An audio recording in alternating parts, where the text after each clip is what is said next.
Good morning. Oh, how is everybody doing? What a nice weekend so far. I've had such an amazing weekend so far. I think I really needed that for a long time. Honestly, we didn't do anything super special. But we did some house cleaning and home improvements yesterday, and then afterwards we just went for a very long walk and went for dinner in a new Greek restaurant somewhere here in Berlin, and that felt good. That was really nice. Food was amazing, people were amazing. It was a nice 25-degree summery day. We had some drinks, we had coffee afterwards. Yeah, that felt good. So that was really something. Good morning, Color Tinker. I hope you're having a great Sunday as well. So that was, I don't know, I felt really tired and a little bit unregulated over the week, but yeah, the Saturday really fixed that for me. That was really needed. So that was super nice. Apart from that,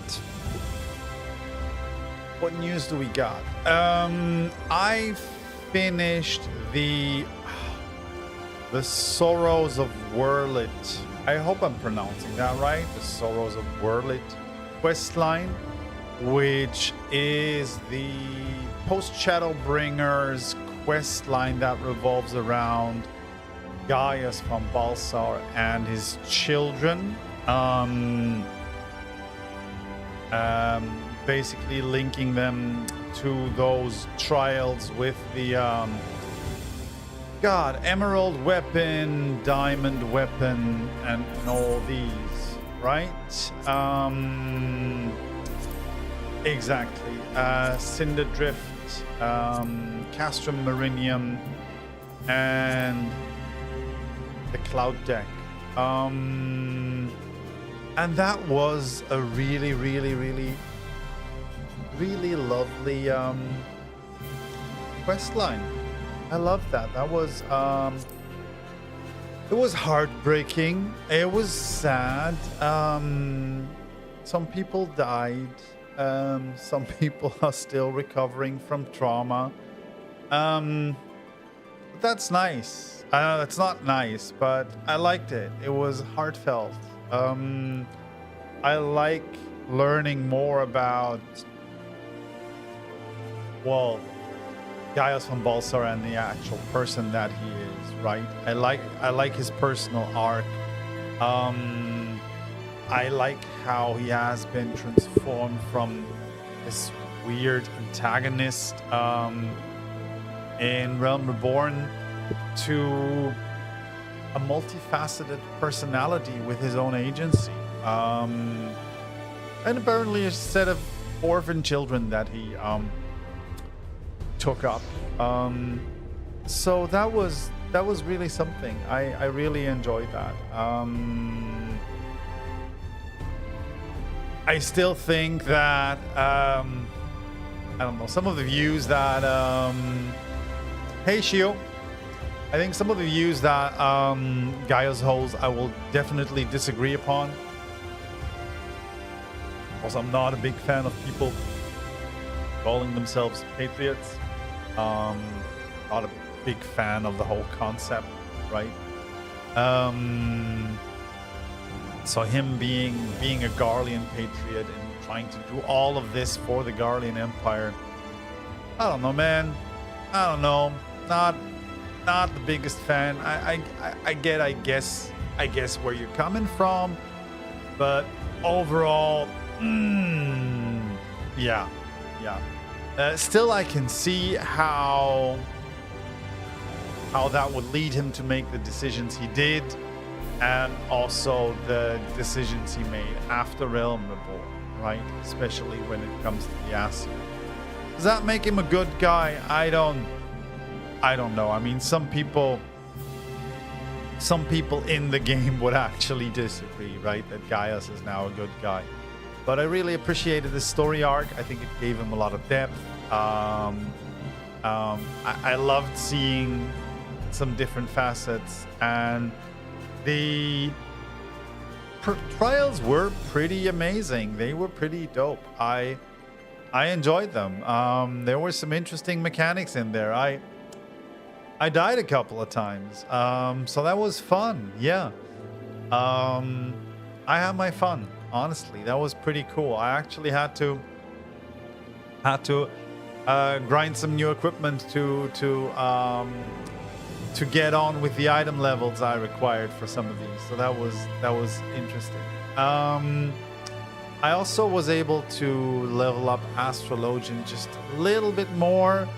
Not to an insane extent, but we're somewhere just below level.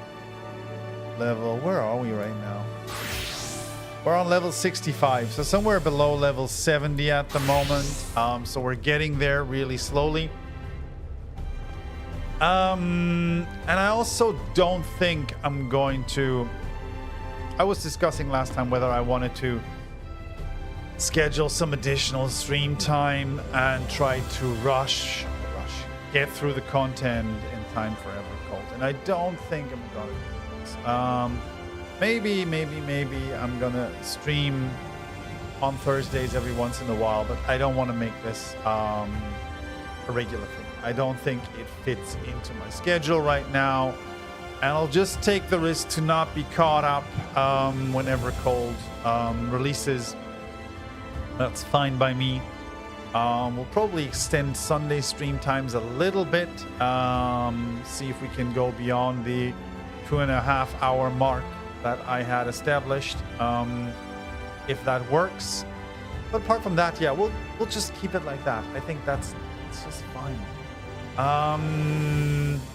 And then we'll see where we're going to be end of January. We've got some holidays coming up. Just as a reminder, we've got some holidays coming up end of August. So that would be 2 Sundays that I probably won't be streaming. I think the 23rd of August and the one after that. I'll let everyone know just before that. But apart from that, there's not much else going on at the moment. I haven't been playing anything else. Seen some stuff that some friends are playing right now that I want to look into, but I am not buying any new video games this month. Fingers crossed. I spend a lot of money on toys, a little bit of hardware, some equipment, some stuff I need for the holidays. I really want to get a pair of ND filters for my camera, because taking photos in bright sunlight in summer is a pain in the butt, and I'm not the kind of person who gets up at 3:30 in the morning to take photos, although I should. I know I should. The light is amazing, but still, I'm not the kind of person. So I splurged on different stuff, and I'm not gonna buy video games. Remind me of this recording in 2 weeks when anything awesome comes out, just in case. But apart from that, where have we left off? We wrapped up 5.2 last time. We took a nap, and we are back in... Where are we? Ugh. What does this word? We're back in the Crystarium. And I realized for the past week, I realized leaving the silly old manager of sweets with that quest marker last Sunday meant that I wouldn't be able to interact with him for a week. So I had to go sleep somewhere else whenever I was playing. I guess that's fine. It's all right. But yeah, it was a bit of a bummer. So, Manager of Sweets is looking a little anxious.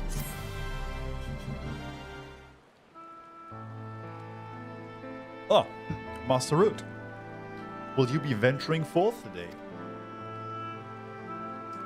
Do be sure to take care if so.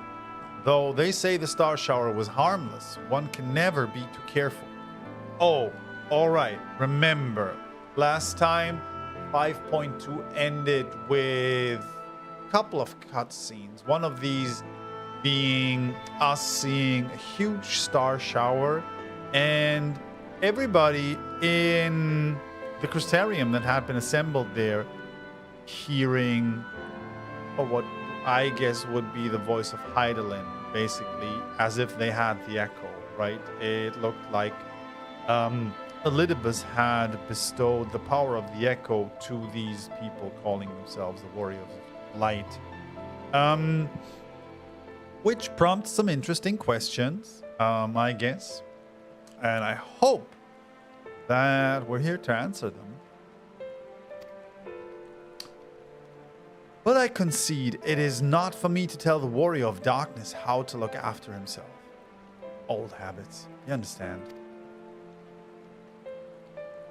Ah, Daedalus, how very opportune.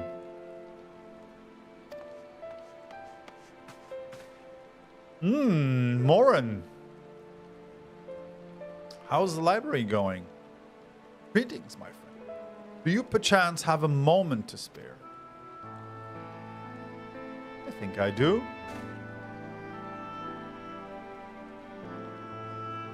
Wonderful, wonderful. I wanted to thank you, you see, for revealing to us the truth of the Warriors of Light. After all these years, your tale set the record straight. Finally, the people see them as the great heroes they were. Yeah. We did that.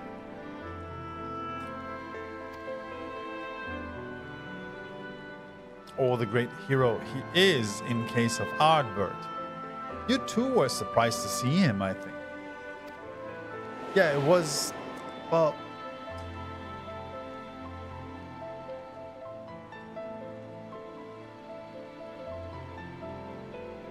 at the time, I was not certain what to make of it all, but I could see the effect his words had on those around me.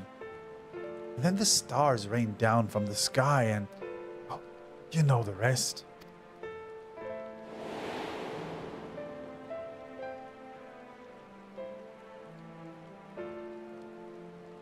When the commotion died down, you were nowhere to be seen, but I was determined to express my gratitude, and so here I am. Thank you for giving voice to the truth and restoring the Warriors of Light to their rightful place in history. Should you perhaps wish to have your account of these matters committed to writing, I will be more than willing to serve as your scribe. Indeed, if there is anything I can do to help, anything at all, you need only say the word.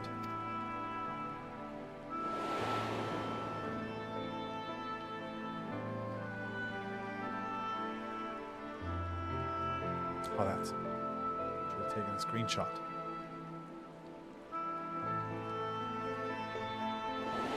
What are we thinking? What can you tell me about the Warriors of Light? Tell me what the situation is like in the city.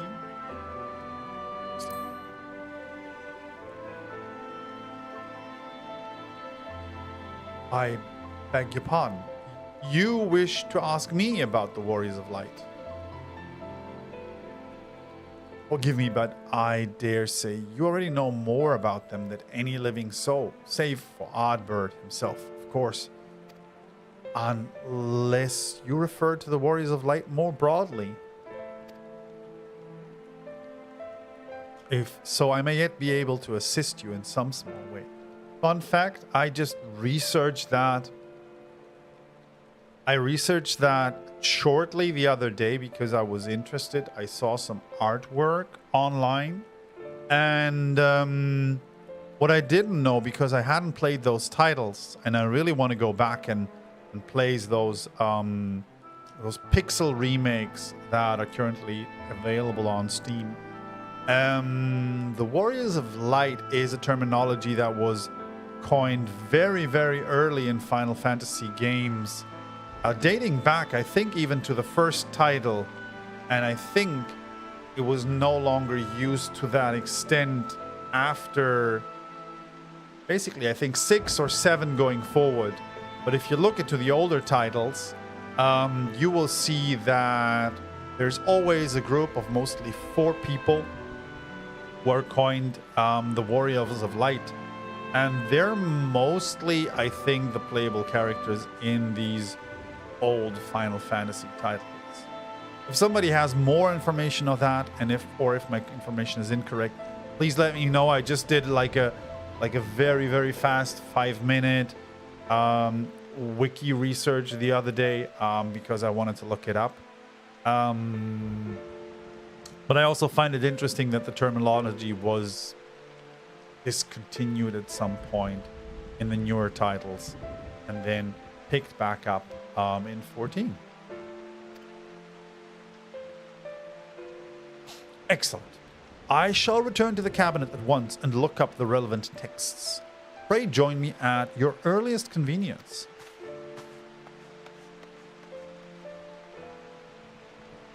I will most definitely do that, my good man. No rest for the righteous, it would seem. Do not let me keep you, sir. I bid you a pleasant day.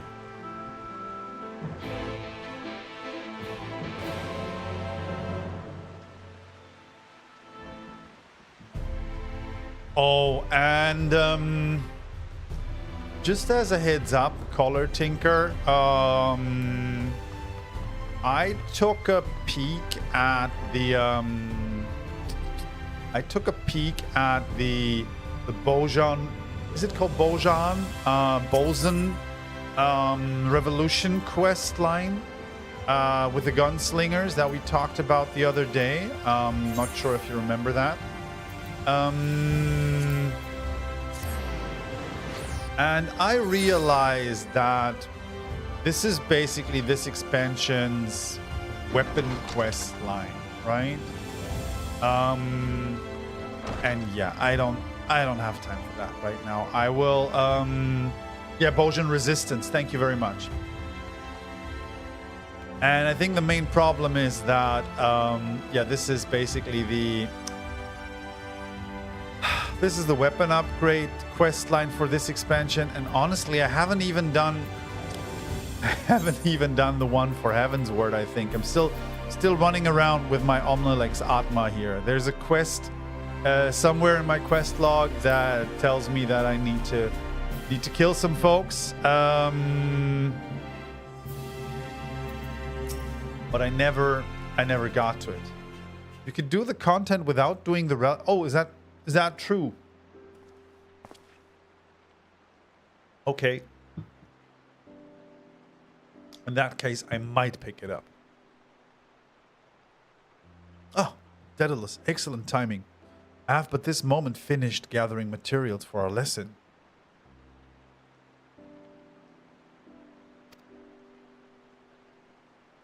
As a great many works make reference to the Warriors of Light, I shall, with your permission, focus only on the details that seem most relevant.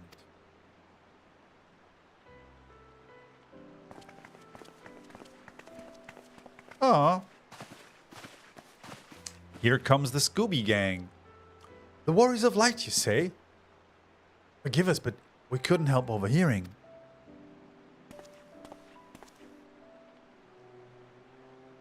We've been out keeping watch over the Crystarium, but it appears to be business as usual.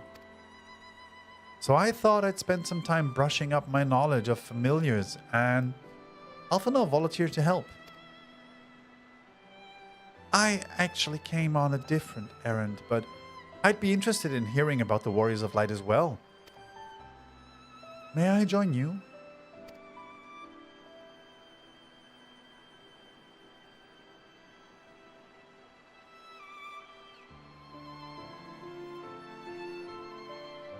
course, the more the merrier.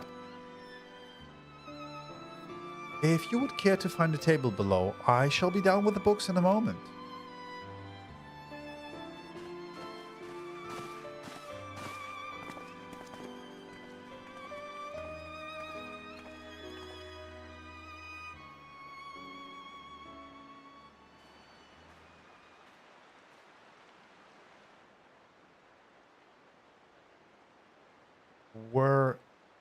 Were one to pore over the annals of Randic history, one would note the comparatively frequent recurrence of individuals hailed as warriors of light. Ardbert and his comrades require no introduction, but many others bore the epithet long before them. Well, this is interesting. Is this gonna actually dive into what I had researched? To name but a few, there was Tolthawil, the legendary first king of Lakeland, Rodford and Solard, the fabled Drawn and Galgant duo of Vobert. And no list of Randic heroes will be complete without the Archmage Tiuna of Ronka. In older texts, she too was called a warrior of light. I wonder if there's any references to older games in here. I would have to look that up. It did surprise me how ready people were to forget the negative associations of the title.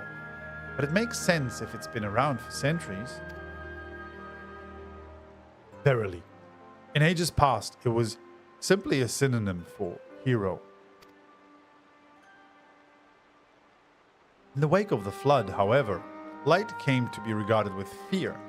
The title used not to exalt, but to revile.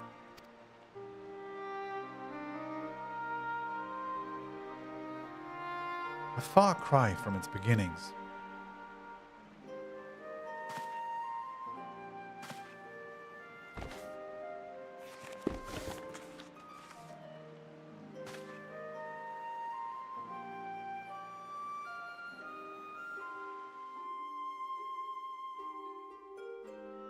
This, my friends, is Norvryn's oldest epic, the original tale of struggle between good and evil.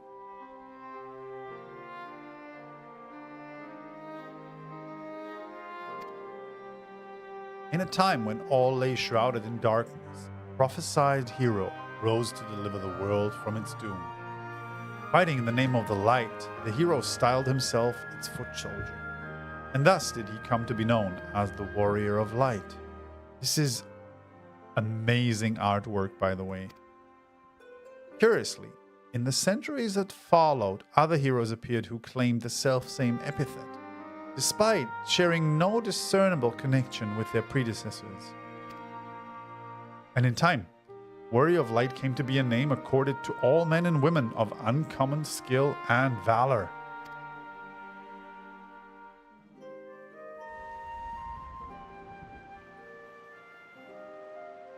Do they all share a connection to the Echo and Hydaelyn? Well, well. The plot thickens. As you know, the title Warrior of Light is also used in the source. Though the manners in which individuals have earned it are many and varied, heroes have been honored thus since antiquity. Nor does the custom show any sign of dying out, as you can well attest. It makes you wonder, doesn't it? It surely can't be a coincidence.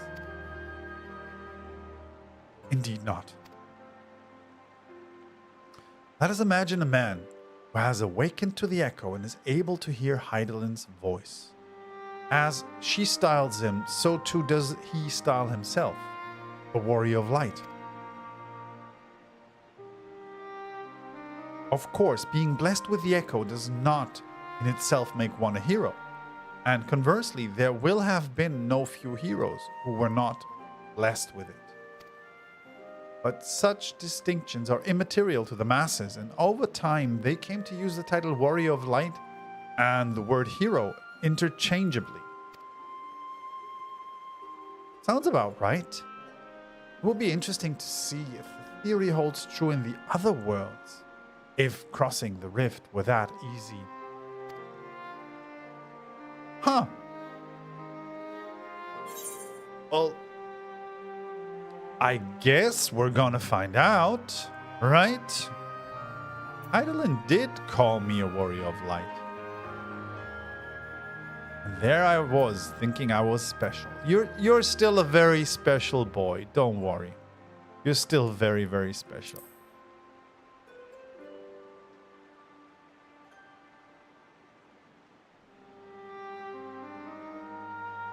She did. I've never heard her voice myself, but I can feel her presence, perhaps through Minfilia. At any rate, assuming all of this is true and there's a common thread behind the epithet, I doubt the Esseans will have been amused. To have the world at large associate light, and by extension Eidolon, with good, must have added insult to injury. That's interesting. This is basically Eidolon's marketing plot, right? Working in the background to basically style the Warriors of Light, and by extension, light itself as good. Darkness then, of course, becomes evil, right?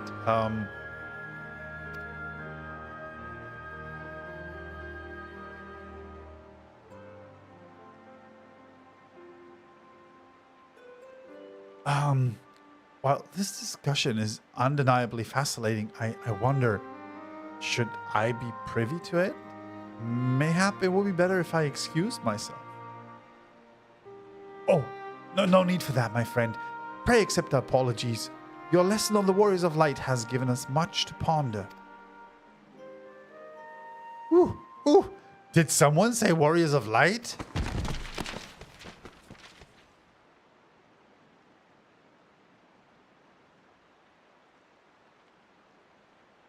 Aww. Who are you?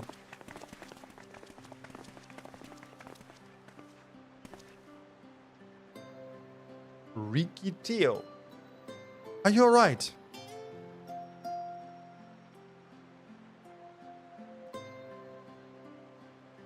My precious tomes. Did I not say you must take care in the cabinet?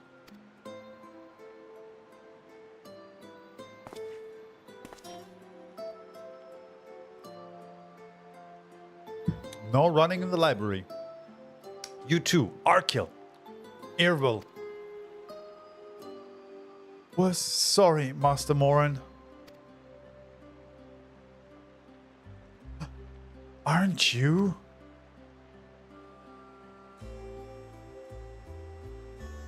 The Warrior of Darkness? Oh, buddies. Look at you.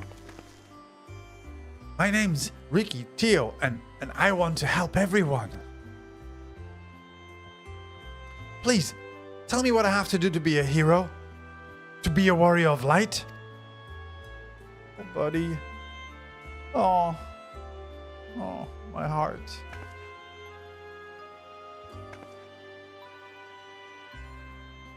I mean, look at her. We really gotta fix that shit. We really gotta fix that shit. Look at her. So, I want to be a warrior of light, but not one that fights with a sword and all that. No, I want to be the kind that fights with potions and heals people. An apothecary. Damn. And I'm going to help everyone in the Crystarian. No, in all of Norvrent. When I told Arkil and Arvel about this, they said that the cabinet should have lots of tomes about potions. But this place is so big, and we don't have the faintest idea where to begin searching. At this rate, I'm not going to get anywhere. If one you were to look, one would indeed be able to find treatises on potions. Even so, I fear they may prove a little difficult. for one so young. Ah, she wants to be. No, I can relate to that. This is a good path, a good journey you're on, Riki. You just make sure that you always hit that sprint button when that tank starts pulling. That's the most important thing about healing. Esteemed warrior of darkness, perhaps you might accompany young Riki Teo to Spagirix. Rather than through tomes, I believe she stands to learn more by observing the chirurgeons at their work. That sounds like a plan. It seems we're finished here, so we'll come with you. Last one to Spagirix is a rotten egg. That sounds like me. Let's go. Ha! I'll have you know I'm really fast. You're going to be the rotten egg. This is actually quite a nice change of pace and atmosphere, especially after having done the Sorrow of Wurlit quest line with all the traumatized and dead orphans. So yeah, I really appreciate it. This is kind of nice. Jessamine, where is Jessamine? She's upstairs. I think we can go through the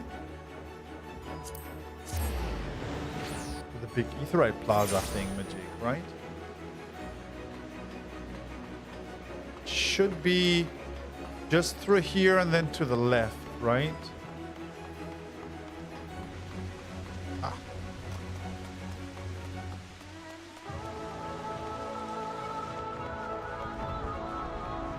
Found Jessamine. I mean, good thing there is no, there's no patients lying around here at the moment.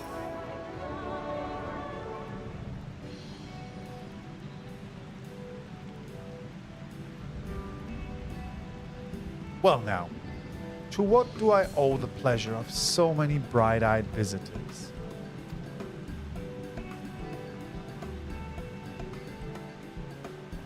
Is that the way of it, sweetie? You wish to learn about medicine? That's right. I want to become a warrior of light who uses potions to help people all over the world. Well, that is a very noble endeavor, and you aren't alone in it. No few at our infirmary yearn to venture forth as warriors of light. But ultimately, they have all decided not to pursue that dream. Huh? Why? Because the people here need them too, sweetie. The guards who place themselves in harm's way to keep us safe, the artisans who toil tirelessly that we might sustain our way of life, and younglings like you who are the future of the Crystarium. They couldn't simply abandon them, you see. And so difficult though it was, they made the decision to remain. Then, does this mean my dream isn't any good?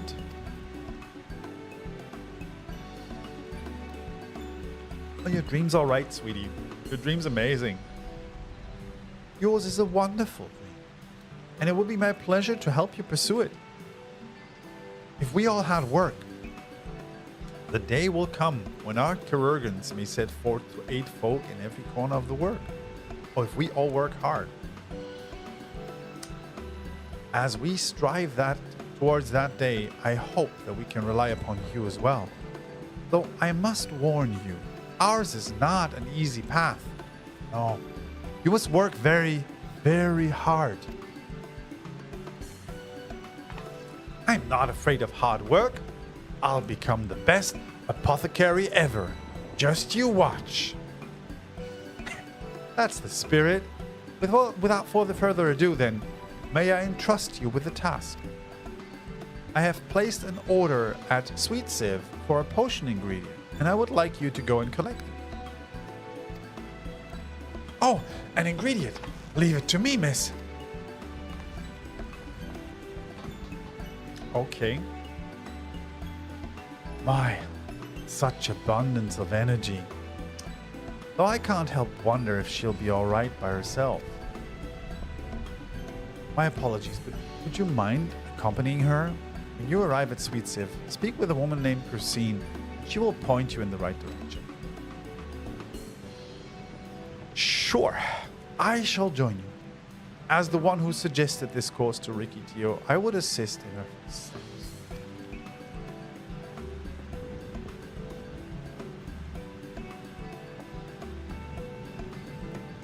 And what about the two of you? Are you coming along too?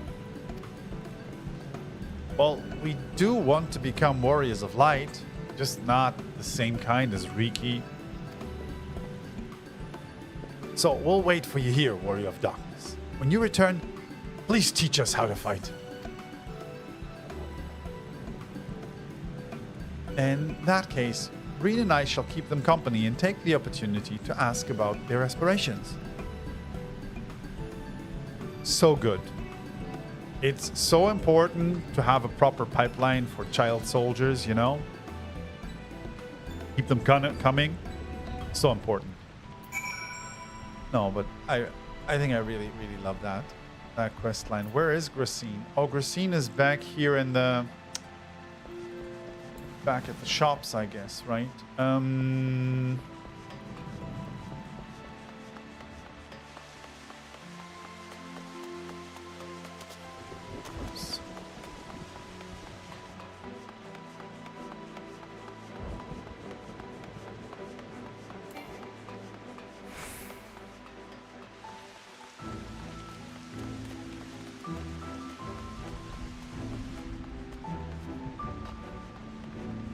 Should be up here somewhere, right?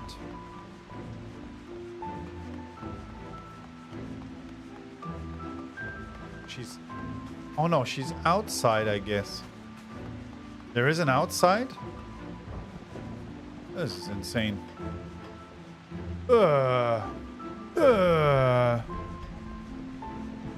You crazy kids.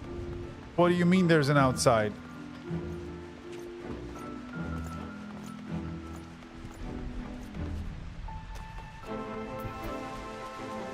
Oh man. Orienting myself on this map. This is my big bad evil, honestly. I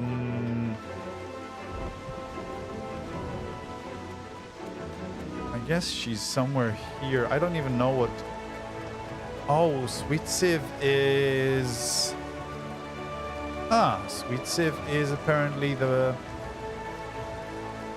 place where you grow crops and have all that. Ah, I didn't know. This is nice. This is nice here, folks. Look at that.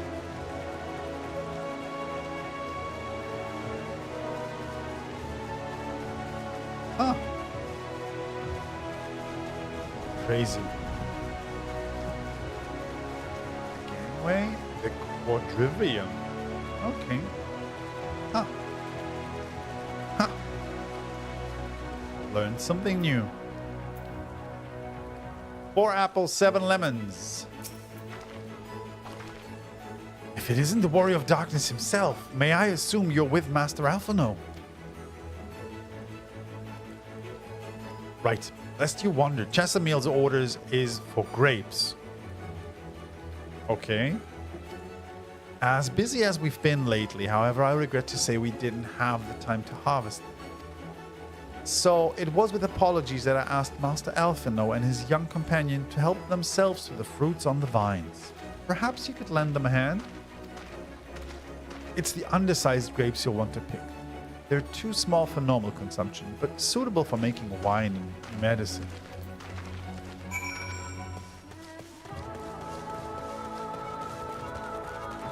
Right, let's grab some undersized grapes.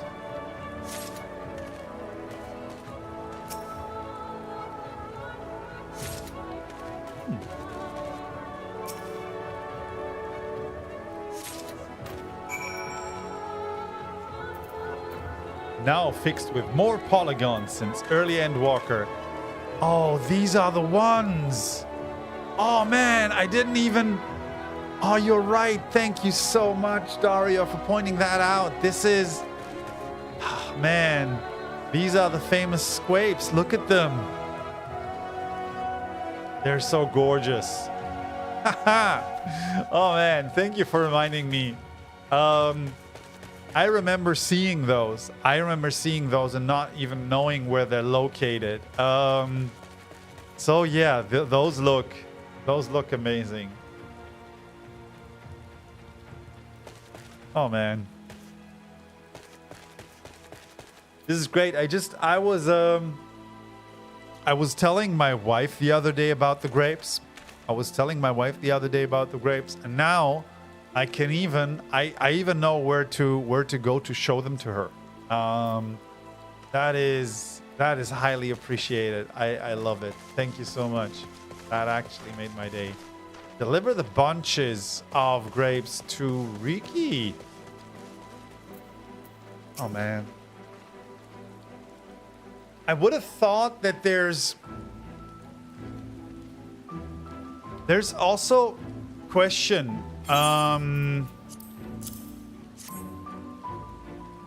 Shouldn't there be grapes somewhere in some of the early areas?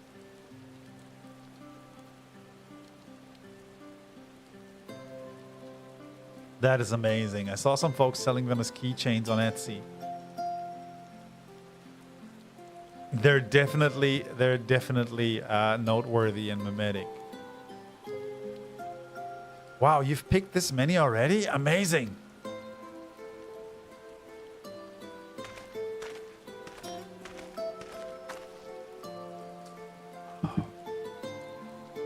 I dare say we have enough between us. Shall we take them back to Chesamine?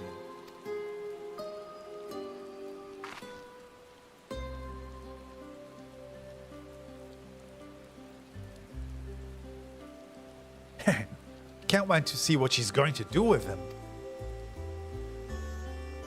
Tell me, Riki, what made you want to become an apothecary and warrior of light?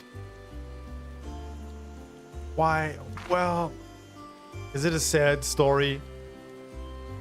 She gonna tell us the story about how her mom got sick and she couldn't help her? Oh no, a while ago I felt sick, really sick. My body was burning up and I felt so weak I couldn't even get out of bed. Then, a traveling apothecary came and gave me a potion to drink. It was the foulest thing I've ever tasted, but it made me get better. Who was so brave, the apothecary? She went around taking care of people even when it was dangerous. And I decided I wanted to help people just like her. So I started brewing potions out of grass and giving them to my friends. But I didn't really know what I was doing or if there was anything else I could do.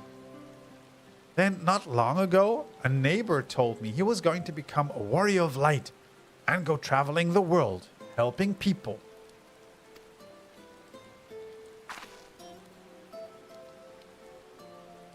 And I thought that's the same as what I want to do. I see. Out of curiosity, what did your neighbor do in the end? Tyler?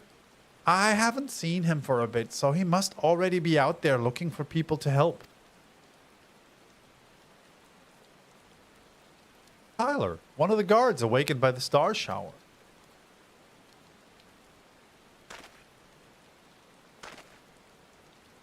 Thank you for sharing your tale with us, Riki Teo. I myself took inspiration from one not unlike your traveling apothecary, and I hope her good example will spur you on to realize your dreams. But it will not be done in a day. Such lofty goals are reached through hard work and persistence, through countless little acts of heroism, like delivering these grapes to Chesamil.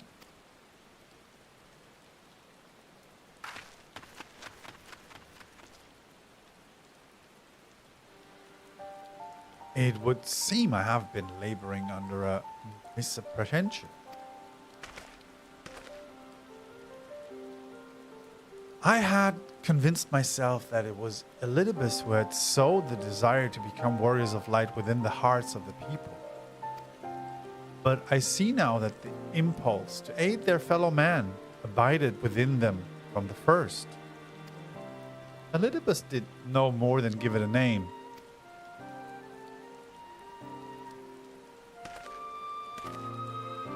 And as he so kindly proclaimed, we must return to our own world ere long. With the exarch laboring tirelessly, I doubt not but that a way will be found. Yet I believe I speak for all of us when I say I cannot leave in good conscience, not until we've dealt with Elidibus. We're gonna definitely.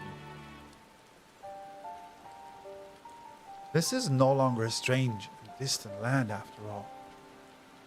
Norvrend has become home to us, and her people our own.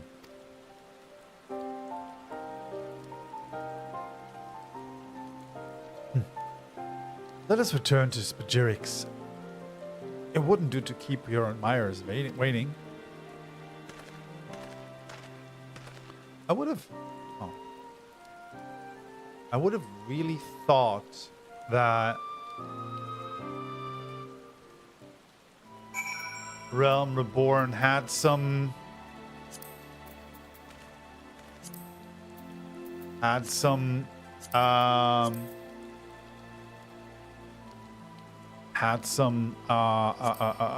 vines somewhere in early, I don't know, somewhere like the Nocia or somewhere like that. I don't remember. But yeah, I trust you when you say that Realm Reborn grapes weren't showing on the vines. I would have thought the meme with the grapes was older, especially how odd they looked. It's funny that they were just introduced with Endwalker. That makes it, maybe that's the reason the meme took off. Interesting. I would have thought that was like a relic from like very, very early Realm Reborn days, but it's funny, the fact that they were just introduced with Shadowbringer.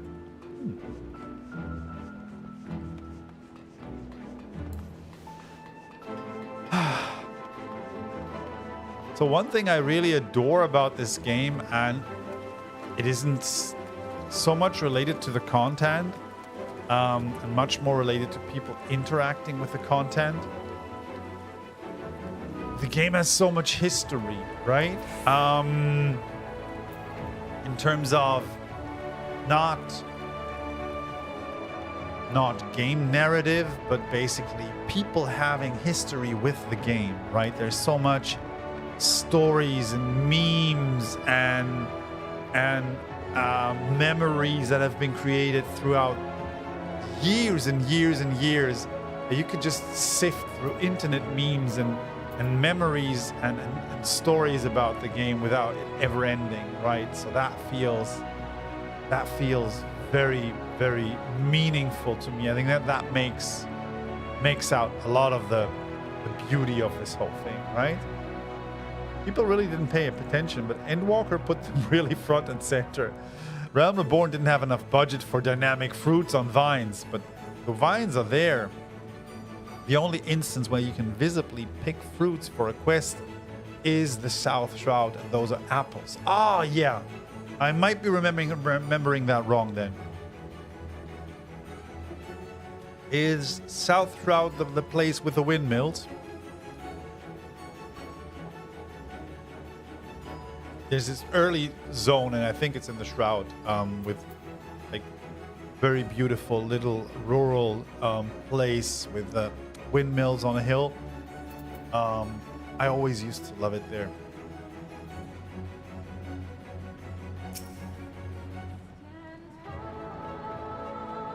My thanks for your kind help, sweetie. We now have the ingredients we require.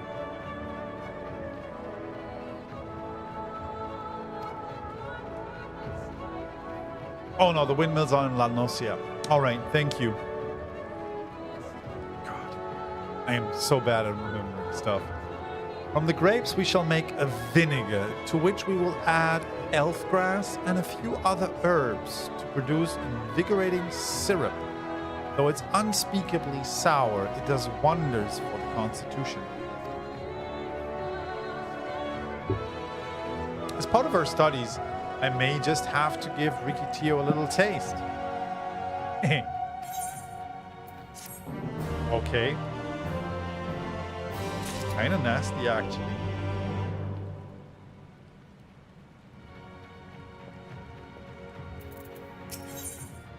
So, what about your heroic dreams?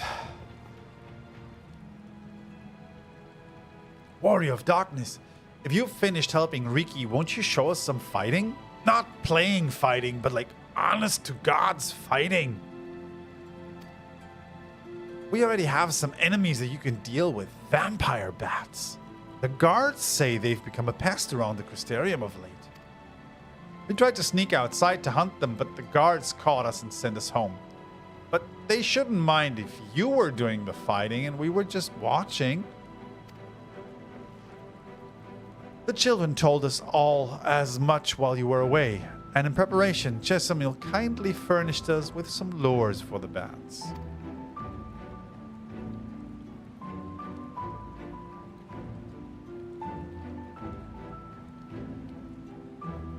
While the creatures won't give you any sport, bear in mind that the younglings will be watching. That's to say, put on a good show, yes? Right. Let's head outside at once. Oh God, this is, yeah. Alize, wait just a... Come on then, children. FX14 memes tend to pop up very quickly and stay forever. It's either level 1 dot in Western Korthas. Random level 1 deers without a name that only existed for a few patches. Oh yeah, I've heard about them. Or the smooth rock, which was a texture error in Central Shroud that only existed for a few hours until the hotfix came. I mean, I guess people... Yeah, I guess people notice. I mean, honestly, that's kind of the beauty of it, right?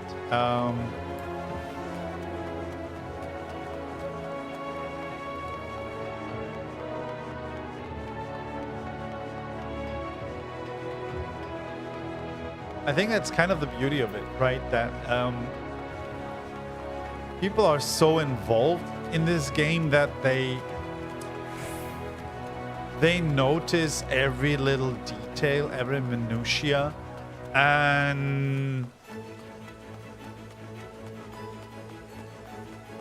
also I don't think they're mostly, I guess, I don't know, there's probably some not so nice people playing this game, but mostly everybody is, you know, very endearing about these things, right? Yeah, exactly. Final Fantasy 14 players find joy in the smallest things. I mean, that's really something, right? And honestly, I don't want to say 14 players are good people. Probably there's a lot of people who aren't good people. But most of my gaming experiences and interactions with 14 people, 14 players, have been very positive. There's been a few exceptions to this rule that I'm not going to elaborate, but most of them have been so positive, and I absolutely love this for that game, right? I wish that people would actually keep exactly that energy, right? That makes so much of a difference, I feel. Because otherwise people could be playing League of Legends, right? It's a great game, I've heard, but you wouldn't see me playing it. Everyone's here. Good. Let's get started, shall we?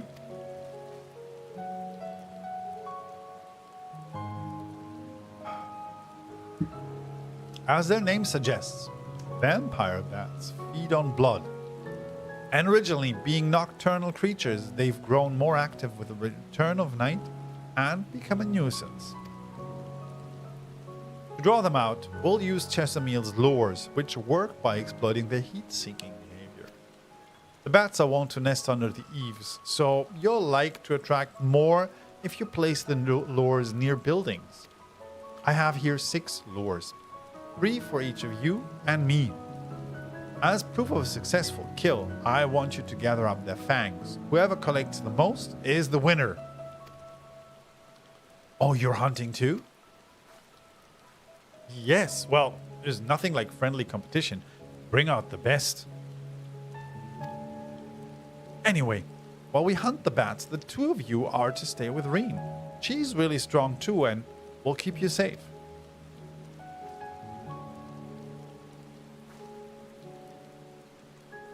Is anything going to happen to the kids? Without further ado, let the contest begin. So, let's see if we can place some lures somewhere.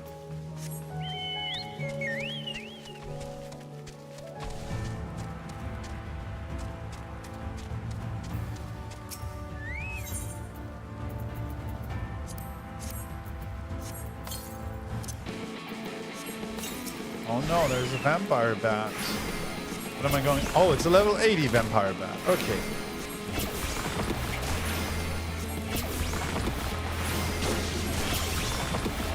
Chunky little boy.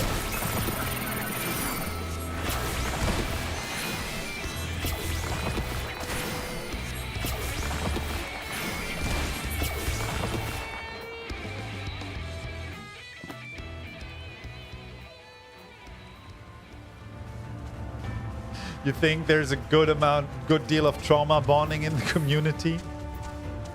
We've been through 2.5, Porsche Font, Isael, Idiot. Oh god, Isael. Ah, man. This is...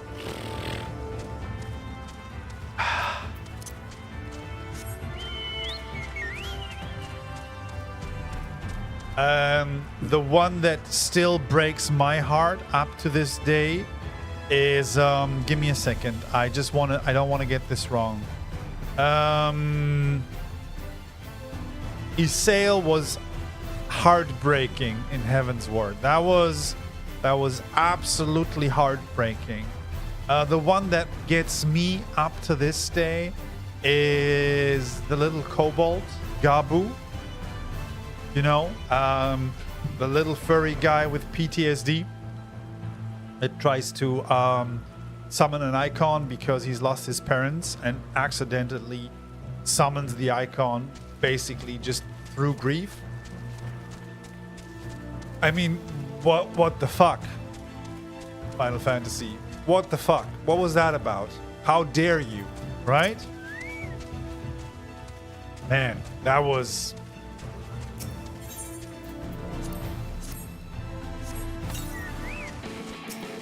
Oh, there's more of you. That's nice. Let's go.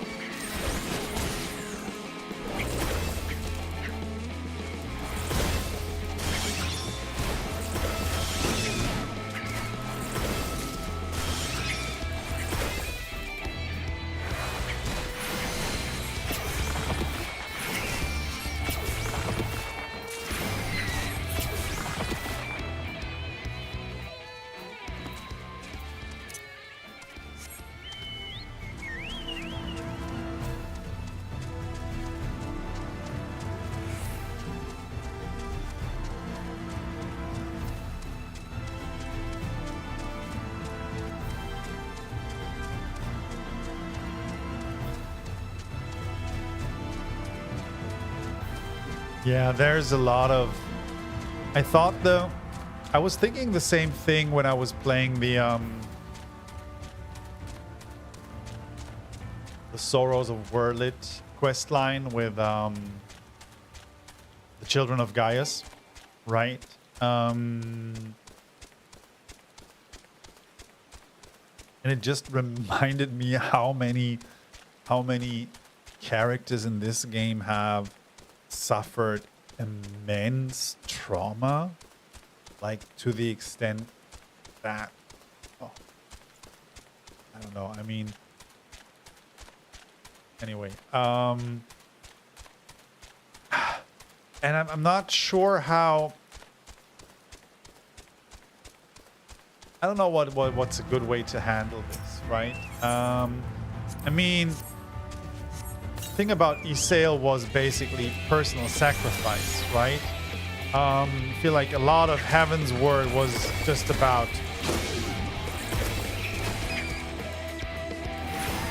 personal sacrifice for the greater good, right? But then going forward, there's so many story arcs that just hit you right in the gut. They're really heartbreaking, and I guess it has to in order to provide a counterpart for the lighter parts, right? And all the whimsical stuff, right?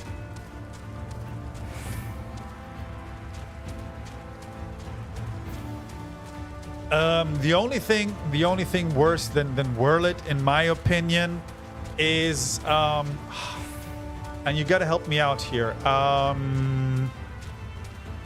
It's basically in the first hours of Shadowbringer. The beginning of Shadowbringers with Alizé, when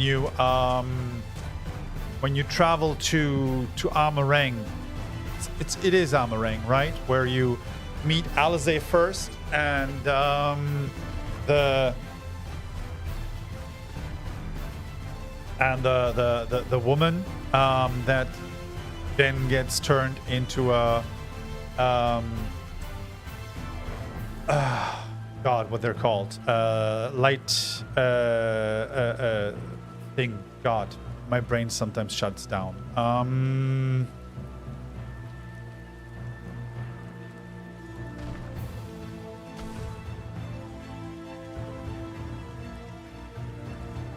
Yeah, but I think that was in Amareng, right? And you meet her later on. God, why don't I remember her name at the moment? I hate this one when it happens to my brain.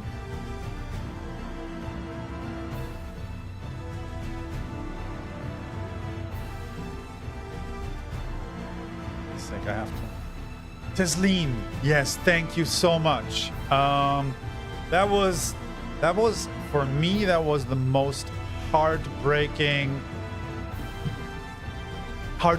moment in Final Fantasy XIV so far. That was absolutely uncalled for.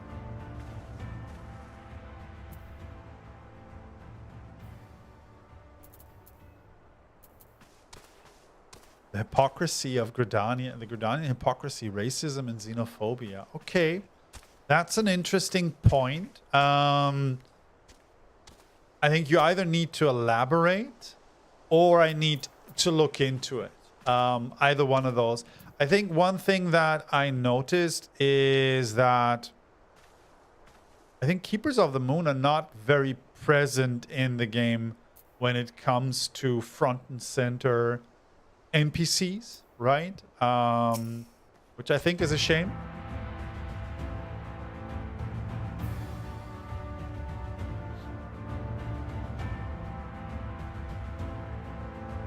Well fought. These children were hanging on. Oh, these children were hanging on your every move. Well, because I got, in fact, moves, right? As was I, to be honest, though I know the tally. May I see your fangs for good measure?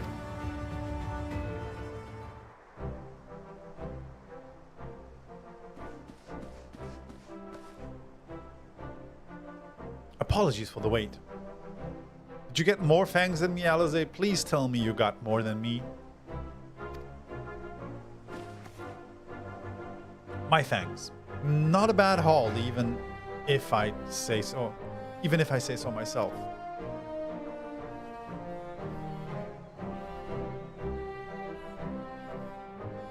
Five, 6, 7 fangs from Alizé. Which means that the victory goes to Alizé. Daedalus collected 6.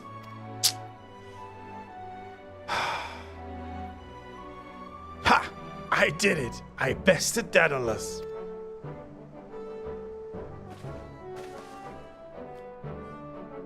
In another God's damned life. You didn't even try, did you?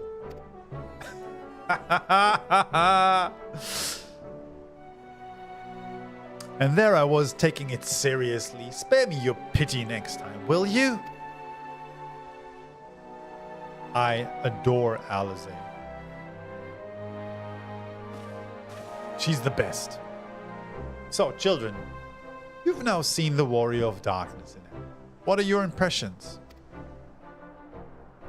He's incredible, miss. The bats were down before they knew it.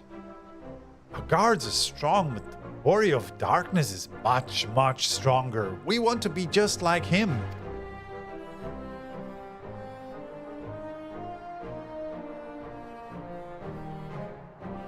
Good. If you're looking for an example to emulate, you may as well pick the best. I want you to remember how you felt when you watched Daedalus and train hard. Keep at it for long enough and you'll be strong too. If you don't mind telling us, when did you decide that you wanted to become Warriors of Light? Well, we were there listening with everyone when Ardbert appeared, but I've wanted to be strong since before I came to the Crystarium. The Sin Eaters killed my father and my sister, see, and I promised myself I'd learn how to protect people one day. Like Ardbert said, this is our home. We're the ones who have to protect it. We're the ones who have to rise up as new Warriors of Light. What about you, Arkiel? Me? To be honest, I'm still not sure what I want to do. That's alright, buddy. That's fine. But if my friends were in trouble, I know that I would want to help them. And I want to go on adventures with them, see the world together. That's a wonderful goal. You really think so? It's hard to explain, but it's something I felt when I saw the star shower the other day. I felt as though there was something I'd lost and that I had to go out there and find it.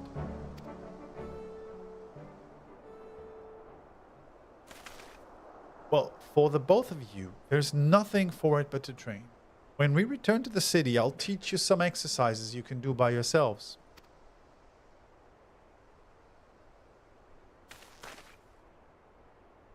Thanks for showing us your fighting skills, Warrior of Darkness. We'll never forget it. All right, kids.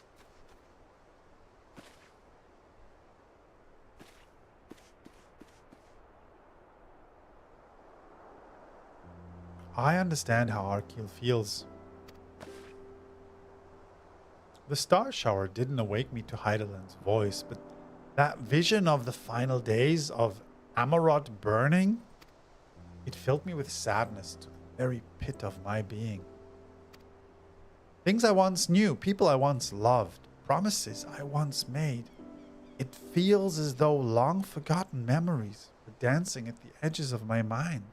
But when I try to focus on them, they simply fade away. An effect of having a fractured soul, I shouldn't doubt. But lest you worry, I'm perfectly happy to remain fractured and have no intention of donning an Ascian mask. I just wish we knew what Elidibus was plotting.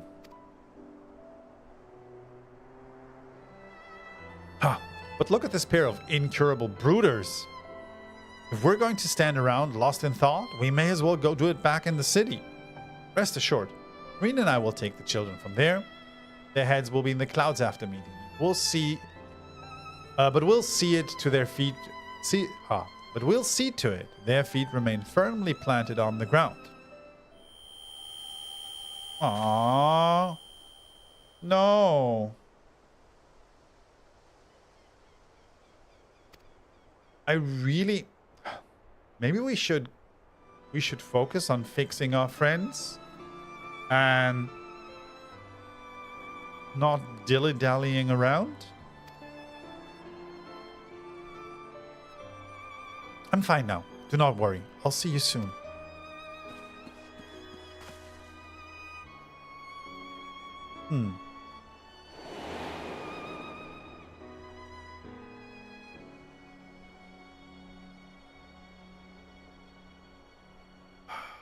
As you ponder Alizé's words, you're taken by an urge to revisit the scene of that fateful meeting.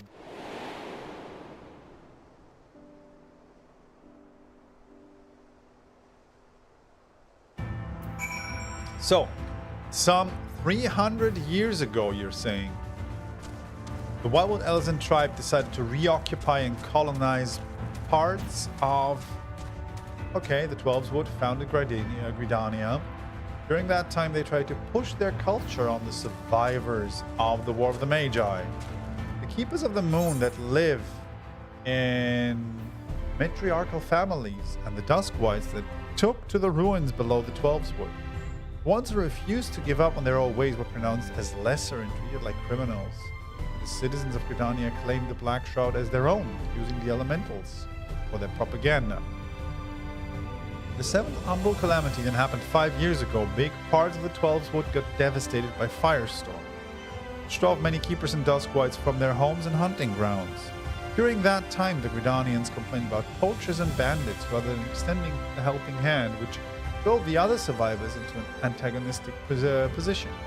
That's why you find so many Duskwight mercenaries working for shady people and aggressive keepers of the moon during the MSQ side quests. Huh. Huh.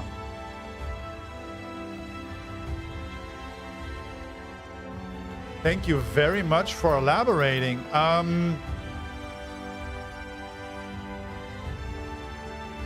Is that something I can do my research on? Like, can I read up on that? Is that some, I mean, is there subtext in like quest dialogue that establishes that, or is it somewhere in the source books? I'd just be interested. I mean, it definitely sounds consistent, right? I feel like what you're saying makes sense. And also seeing the lack of representation when it comes to Keeper of the Moon and Duskwight, I would agree that they lack representation. So it sounds like a valid point.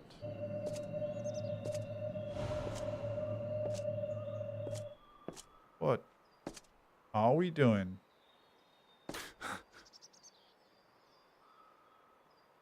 Why am I... Was it you who called me here?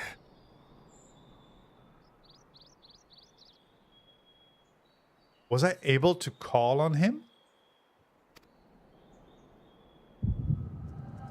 Yeah? With my mind powers? What is...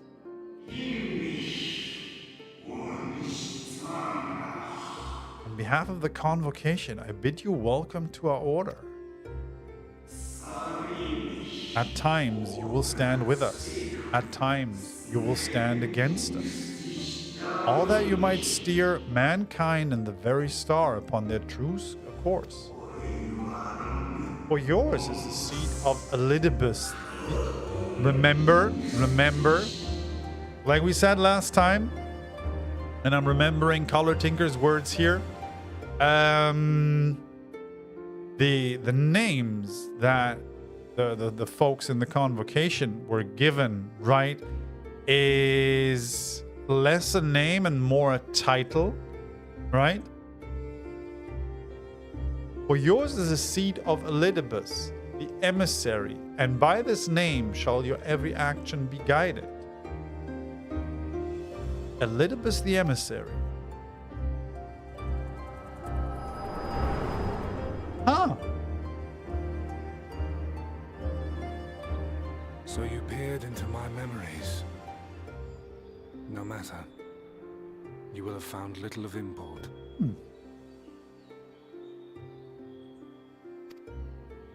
But I see you intended to summon me here no more than I intended to come. The fault is mine. Such is the burden of hope.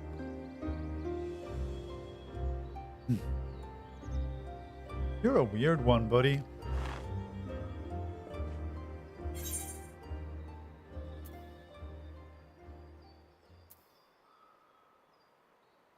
Give Ardbert's body back is like a weird response. Why must you embroil the people in your plans?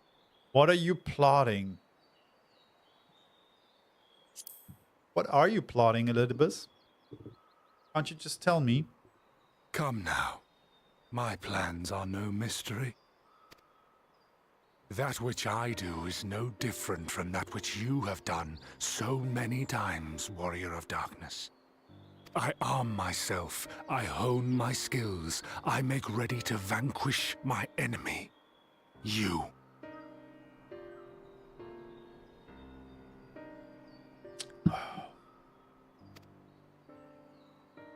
You who have murdered my brothers, who have taken their selfless labors in service to the one true world and turned them to ash.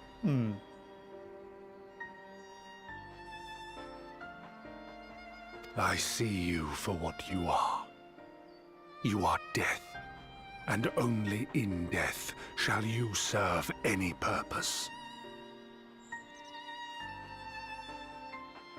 I would beg to disagree. The Convocation charged me to steer mankind and the very star upon their true course. As Elidibus, it is my duty, and I shall see it done.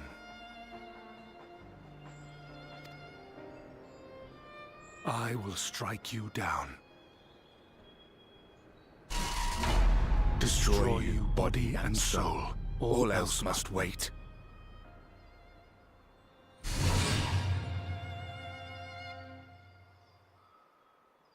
Ere long I will come for you, Warrior of Darkness. Oh, sorry. And I will save the world, he said. One last matter.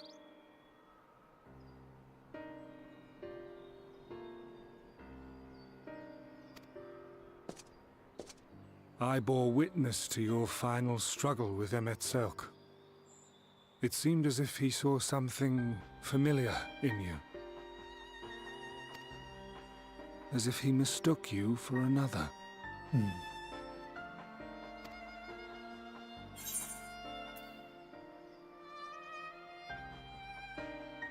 Ithlodius called me his new old friend.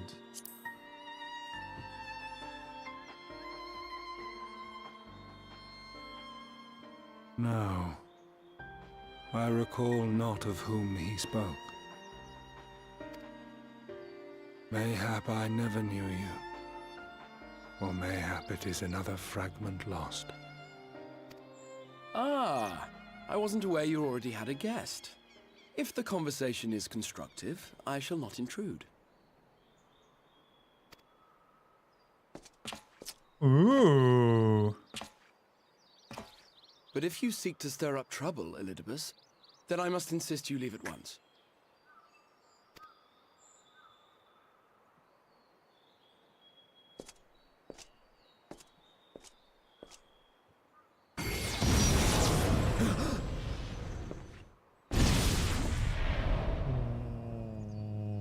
What if we just... Though you lack her blessing, your soul is surprisingly dense.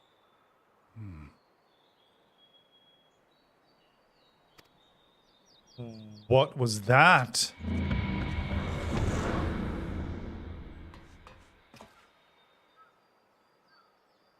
Worry not. I seem to be unharmed.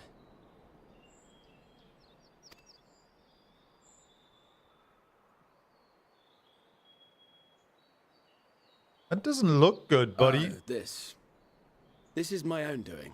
The consequence of my recent exertions. It is the tower's way of compensating me for the demands I have placed on it. Rest assured, it is no great inconvenience at present. Indeed, I told Beck Lug as much, but they would not be persuaded and sent me away to rest.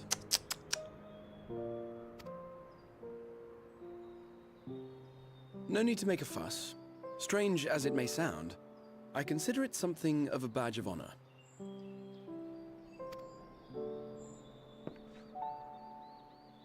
One of the brave souls who saw me delivered unto the first once said that the world shall ever have a place for tales of heroism so long as we have need of inspiration in our lives. That's a nice notion. Also a bit sad, honestly. Though he and his fellows had no way of knowing whether their mad scheme would amount to anything, they knew that the attempt alone would inspire hope. Or so they hoped. A more optimistic lot one would be hard-pressed to find. They said they would find a means to save our God's forsaken world, just as soon as they had sent me on my way. Said it with such confidence that, for a fleeting moment, I half believed them.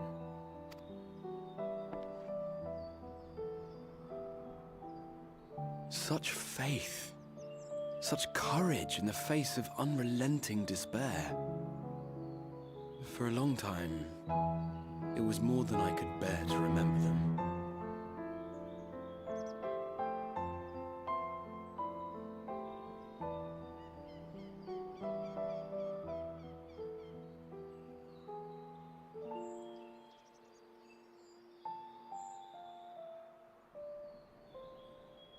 But having come this far, having sent full many on their way myself, I see things more clearly. To take action is to hope. To believe, to choose to believe, is to take the first step towards a brighter future. And why do I tell you this? Because I want you to indulge me in a little recklessness. Okay. Needless What are we doing? to say, I have a plan. And when all is said and done, I will ask yet another favor of you.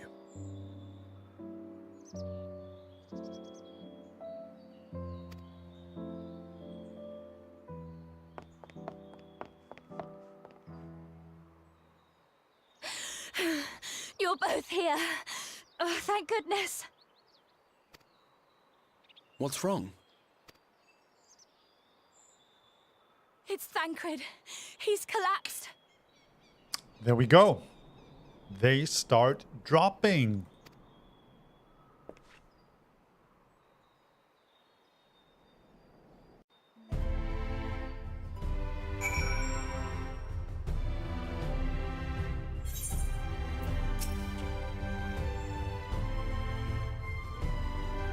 The fates seem determined not to allow us a quiet moment, but come, let us have the details from Reen.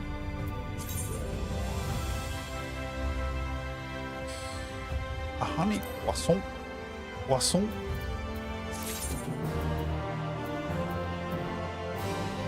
So, two things I haven't done yet, just for your information, Daria, is the archer quests at all. I haven't picked that up. And I've done some of the leatherwork quests, but I haven't picked up archer.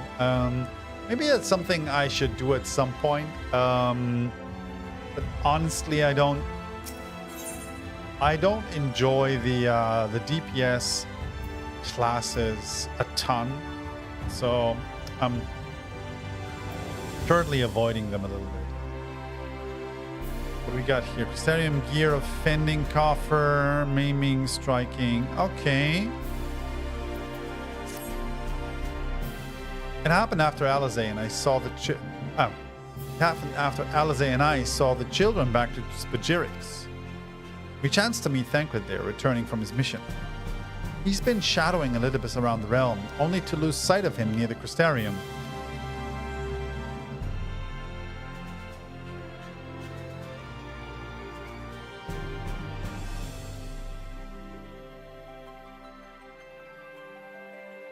And he was in the middle of telling us where he'd been when he just crumpled to the ground.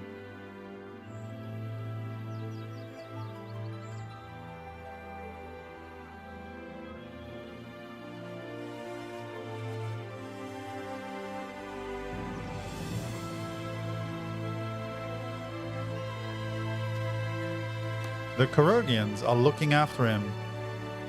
With Alphino standing by just in case his healing magics are needed. Since I couldn't do anything to help, I thought it best to find you and the guard at the Exidra. Told me where to look.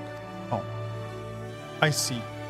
It cannot have been easy leaving Tancred's side. My thanks for bearing word to us.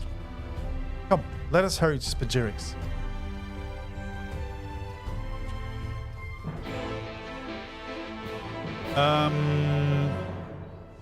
Can we just drop? No, we're not just gonna do it.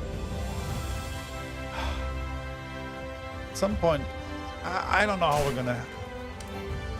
I don't know how I'm supposed to make this, but anyway, it's fine.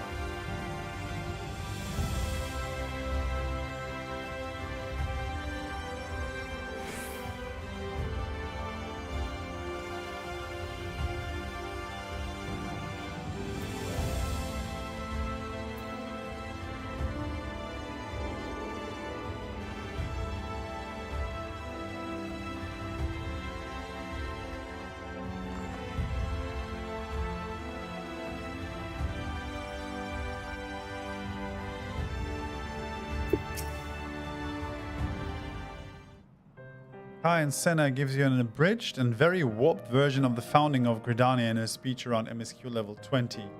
The anniversary thing before you choose your grand company. Oh, that has been a while back, honestly. Okay.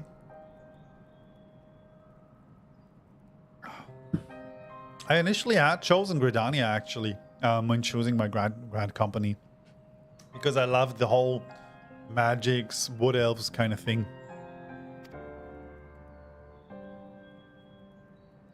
How do you feel? Embarrassed, but otherwise well enough. I won't be staying overnight. This episode was not the result of any injury I could find.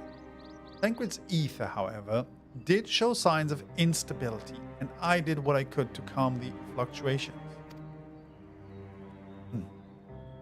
And all of this happened without warning? Not exactly.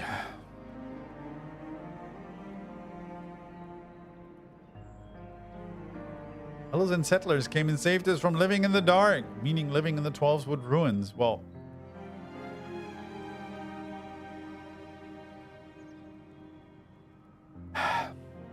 there's some similarities in here and how you know, colonizers or people settling in places you know, assume they've brought, you know, civilization to lesser folks. I don't know. This is a very, very big topic.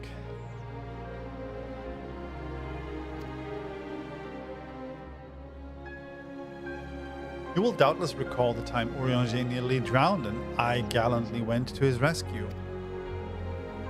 When his water walking charm failed, he was tired, as were you when you got back. We were both spent, yes, on account of which you begged us to rest, which in retrospect may have been a good idea. The fact is, I've been experiencing regular bouts of lightheadedness ever since, but there was no actual fainting until now.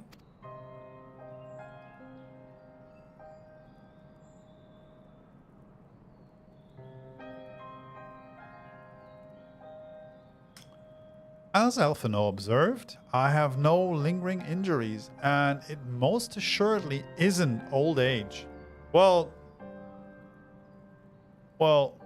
I wouldn't take out old age out of the equation, Tancred, but okay.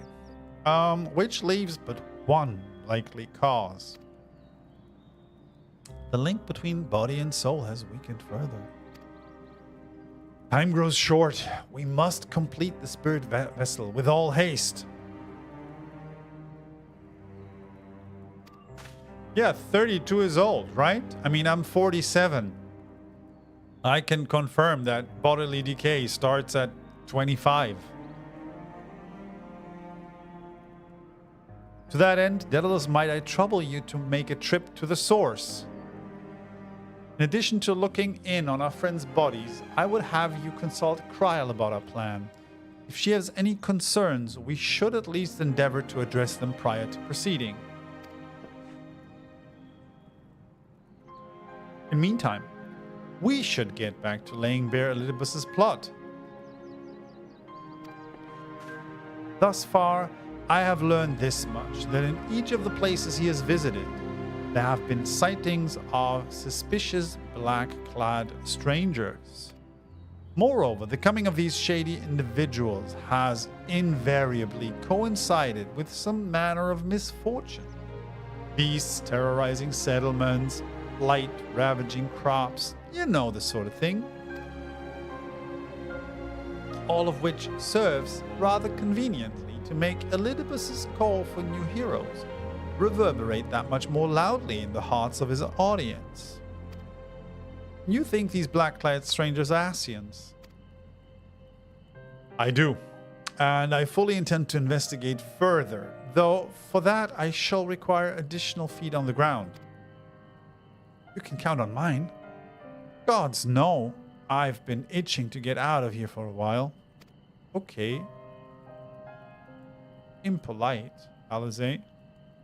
Mayhap Urianger too can be prevailed upon to join in your efforts. He has already provided copious guidance on the matter of the spirit vessel's construction. It is for Beckluck and I to wrestle with the rest. Well, if you can spare the old boy, we may as well make use of him. I'll go and give him the good news. You'll do no such thing. However heedless you are of your own well-being, if you care at all for Reen's feeling, you'll stay in bed until you're needed. Alphino and I will find Urianger.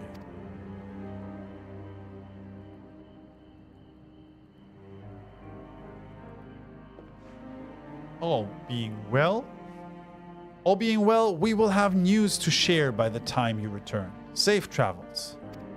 Okay. Guess we're struggling a bit with reading comprehension today. But yeah, I'll just blame that on old age, to be honest. Yeah. How old is Urianger then? I mean, he would be the oldest of the bunch, right? Would he not? If anybody else older is Y'shtola old? No, Y'shtola is not older than Urianger, right? She just feels smarter and wiser sometimes, but she's definitely not older than him, right? Urianger is 29. What the hell? What do you mean Urianger is 29? That will make him younger than Thancred. Is Thancred the oldest of the bunch? Sheesh. Ah, that's horrible. That's horrible. Man, really? Thancred is the grown-up of the bunch? Oh, I should have known. That explains so much. Sid is mid-30s. Yeah. Yeah. Okay. I mean, honestly, I think what makes Urianger look older is the beard and the weird beard style. But yeah, I guess he's just 29. That makes sense, right? Tataru is going like, what an excellent, I mean, awful timing. Okay, which one of them is it, Tataru? Which one of them? You see our friends. They've taken a turn for the worst.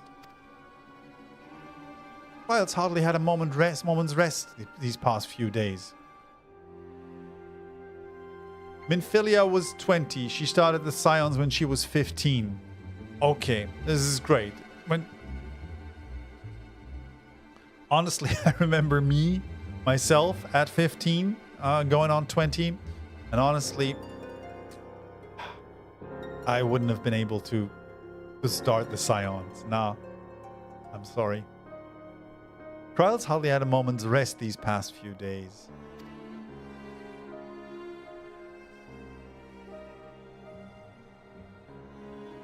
She didn't want everyone to worry, so we've been keeping it quiet. Oh, but listen to me. I call myself a receptionist and I haven't even bothered to ask you why you're here. So they think the spirit vessel will be ready soon, and they want to make sure there are no problems at this end. Oh, you'd better talk to Kryl. She's with the others in Dawn's Respite. Let's go and see her. Just prepare yourself, all right?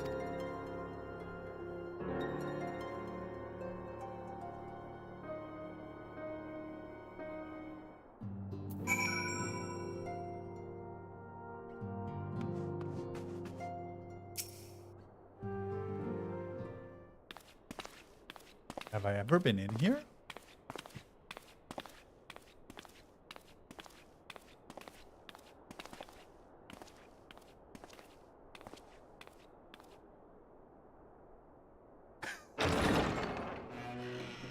Excuse us.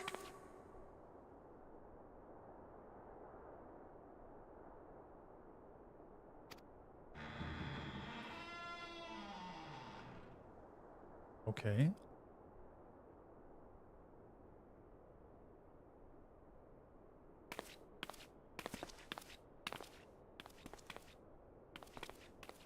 This way.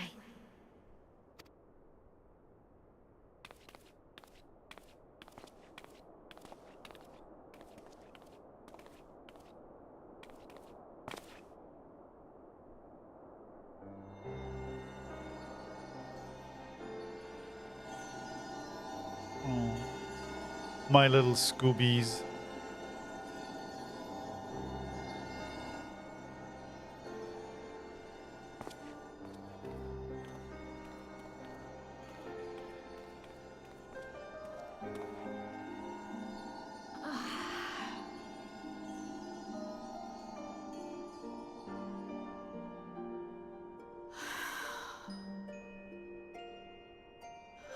I would rather you hadn't seen this. Okay. I'm sorry. We have urgent tidings. Oh, no, I'm not angry with you. On the contrary, I know full well how hard everyone has been searching for a way to return home. And I had hoped to afford you the time you needed. We are running out of But time. given our friend's present state, perhaps it was for the best that you came.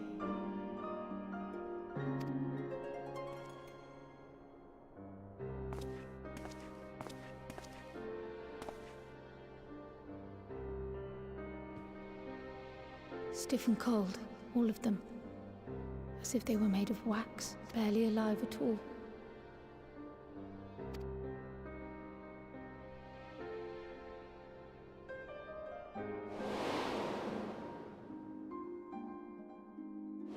Oh man.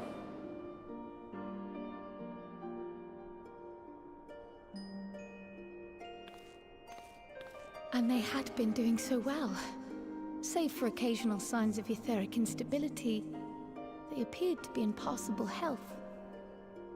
Then, quite without warning, things took a turn for the worse. A change for which even Master Matoya could offer no explanation. She could only remind me that the soul is yet an unknown frontier, and that much and more lies beyond our ken. But let's not lose heart just yet. At times like these, it is all the more important that we remain positive. Why? I but this moment succeeded in quelling a fluctuation in Thancred's ether. Okay, that sounds great. And while the others have weakened, they have remained relatively stable. I believe I may leave my post for a moment. So come, let me hear your tale outside.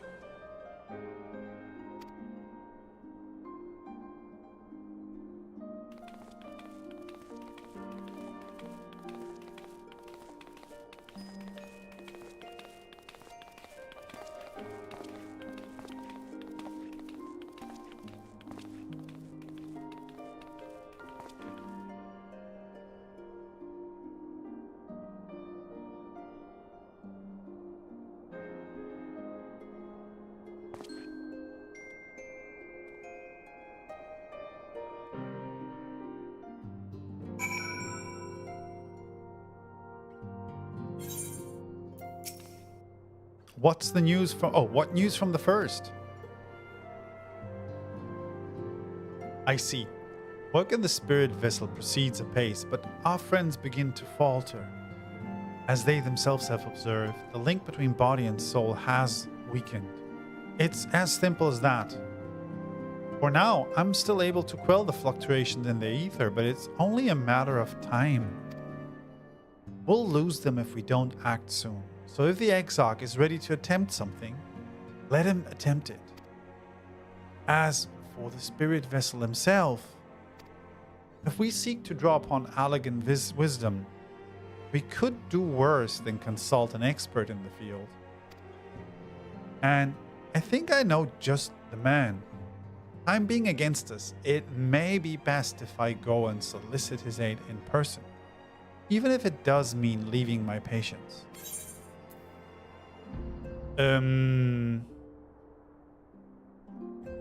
Crystarium gear of fending. Now let's just pick.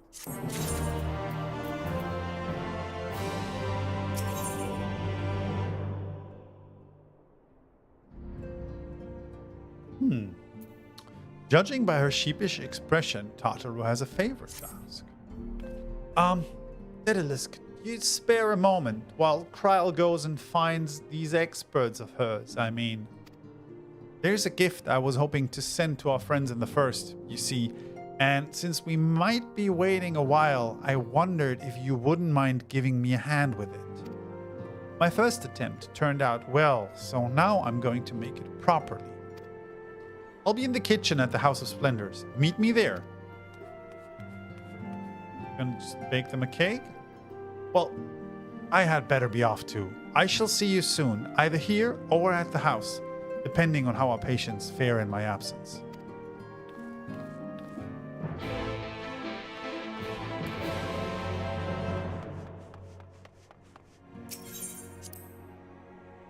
Right. So, Tataru. Let's go. Just fly in here. And then he has to be... Ooh, look at me.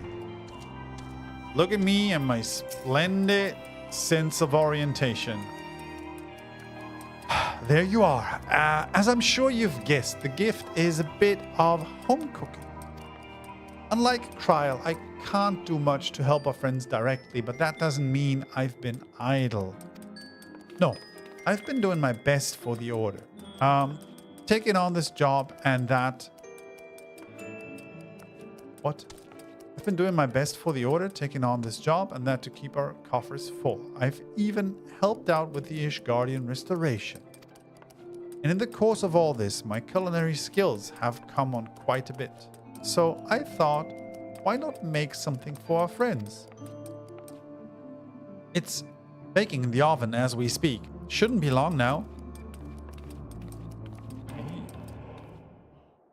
Am I able to carry over a cake from the source to the first? There. Baked to perfection. Even if I do say so myself.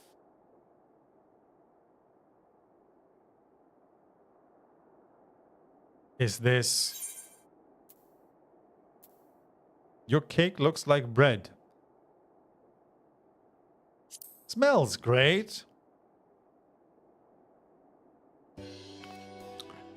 Doesn't it just? It's called Archon loaf. In case you're wondering. And it's what they eat over in Shalien. Is it lembas? Did you bake lembas? Simple fare, I admit, but I thought it would remind our friends of home. If nothing else, Kryl tells me it's a good source of ether. So it should lend them a bit of strength at least.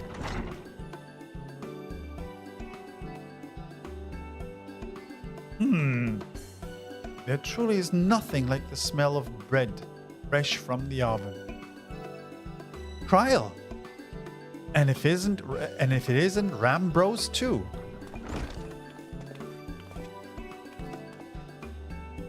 I trust you require no introductions either, Daedalus. Greetings, my friend. Full glad I am to see you well. I confess I have a long list of questions to ask you, but I will endeavor to contain my curiosity for the present. I understand our mutual friend is struggling with the application of certain elegant technologies. I have been keeping Rambrose apprised of events in the First. Suffice it to say, he knows about the exile. If anyone alive can provide insight into this matter, it is him and his fellow sons.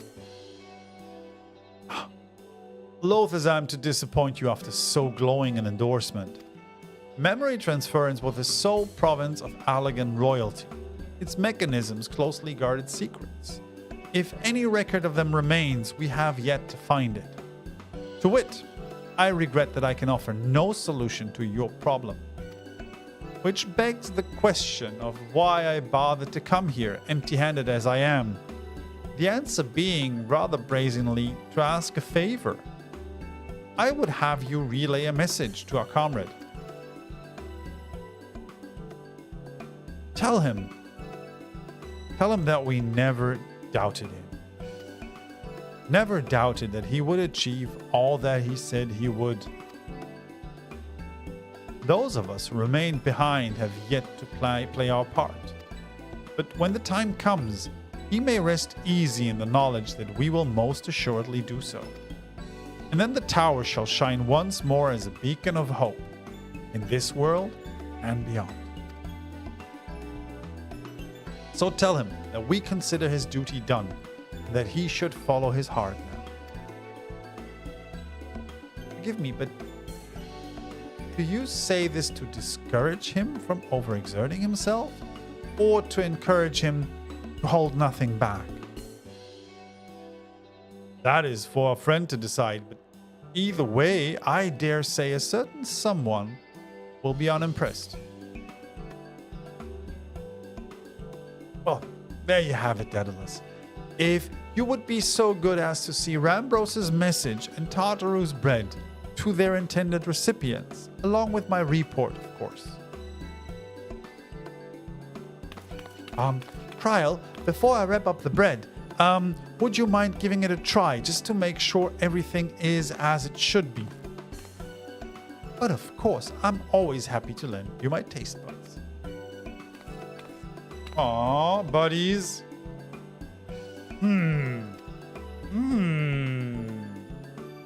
Excuse me, Rambrose, as a fellow Sharlayan, may I trouble you for your opinion? Well, I usually have mine with a good dollop of Rollenberry jam, but I suppose plain is best for sampling purposes.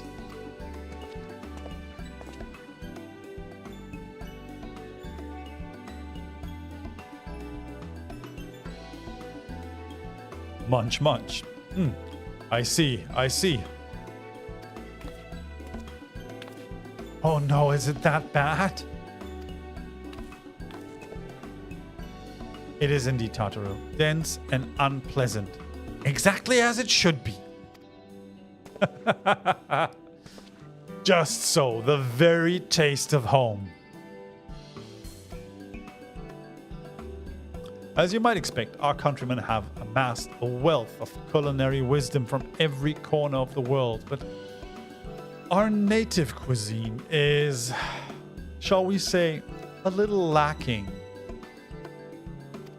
In Sharlayan, the majority regard food as a source of nourishment rather than enjoyment. Savages. Save for those few who actually research the culinary arts, we pay little heed to the niceties of taste and texture. It was against such a gastronomic landscape that what is called now the Archon loaf was born, the creation of an Archon who devoted himself to the study of bodily sustenance. In order to maximize its nutritional value, he incorporated copious quantities of pulverized fish and vegetable matter into the dough, all with nary a care for those qualities which make bread enjoyable. The result is a flavor that continues to defy description. Yet, For its many shortcomings, the loaf's nutritional value cannot be denied. And being a damnably convenient way to cater to one's bodily needs, it quickly found an audience amongst busy scholars. Why, when I was a lad, nigh every meal was a sandwich made with this very bread and whatever ingredients happened to be on hand. That sounds horrible. That sounds like every protein shake I ever heard of, like every liquid food nutritional thing. Panzerkekse. No, I haven't been in the Bundeswehr myself. I have not served because I was not German at the time. I did not have a German passport. So I did not have the luck. But I had a what do you call that? A roommate back in the day when I was studying, and he was fresh out of serving in the German military, and he had some of these packages left, and he was quite fond of them. And he always said that these Panzerkekse, these cookies, served two specific purposes. You could either use them to eat them as sustenance, or you could use them with a little dollop of shoe cream to actually light a fire. He never proved to me that that was true, but this is all I know about German military food. Yeah, but I guess this is exactly what they taste, right? Like hard. They look a little bit like that stuff that Germans call Zwieback. I don't know how you call. Is there such a thing as Zwieback in English? It's basically twice baked bread. It's really hard and crusty, and you usually serve it to children or people who have a tummy ache or stuff like that. And this stuff looks exactly like that. Having been away from home for so long, I thought I might have forgotten the taste, but no, it's just too familiar. How it takes me back. If there is enough, perhaps you can spare some for the exarch. He is certain to appreciate it. Oh, there's plenty to go around. I'll be sure to wrap an extra slice. Daedalus, when you deliver the loaf, please be sure to send everyone my regards. Tell them we're doing everything we can and that we'll be praying for their safe return until the moment they get back.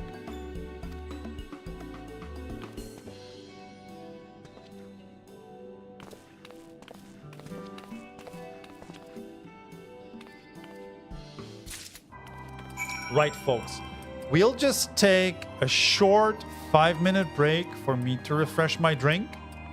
And then I'll guess we can go on for another hour or so if you like. So give me just a second to refresh myself, grab something to drink, and I'll be back in 2 minutes or so, I guess.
And we're back.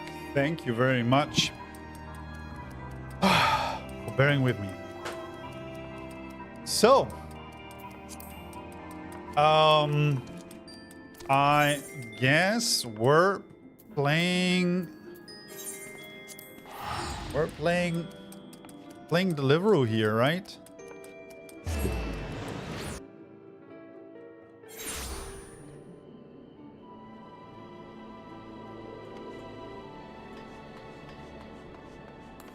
Just some good old reality twisting,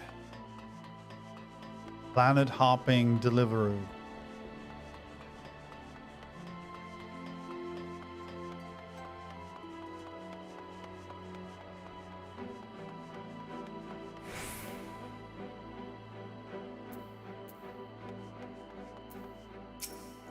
It looks like a cool outfit.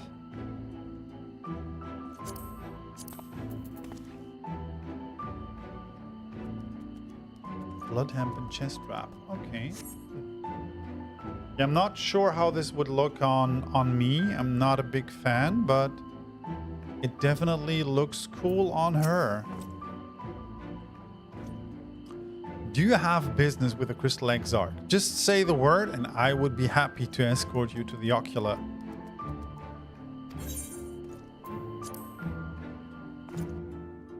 Level 61 crafted armor. Yeah, I saw, I met,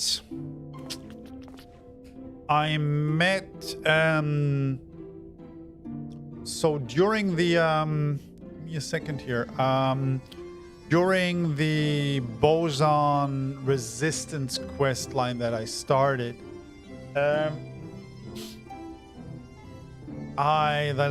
Relic quest line that I mentioned earlier, there's this,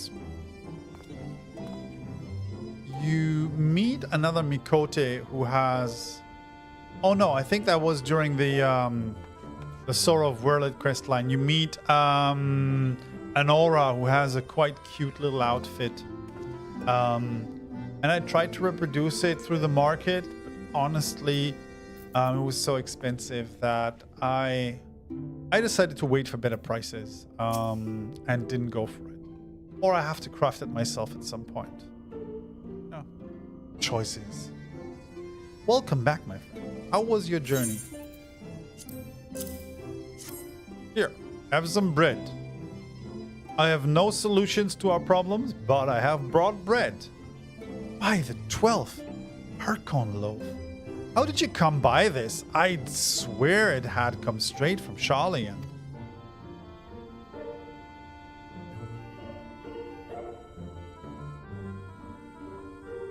Rambro said that, did he? His words are very nearly as heavy as the bread, but I appreciate the sentiment. Should you have the chance, you may tell him that he needn't worry. That which I seek to do, I do of my own volition, and with all my heart. In pursuing his path, I fully expect to earn the censure of your friends, and to deserve it, but I shall forge on regardless. Jeez. Forge on as you yourself did when faced with similar predicament. So I ask that you have some faith in me. Oh. Got it. But we were talking about your journey. Before the others arrive, I would hear how their bodies fare. Oh, and the bread I shall save for later. Though it has been many years, I have not forgotten the feats of mastication required to consume it, nor how unconducive they are to conversation. The shirt of the traumatized girl is from the Gold Saucer, namely the Fashion Report boutique.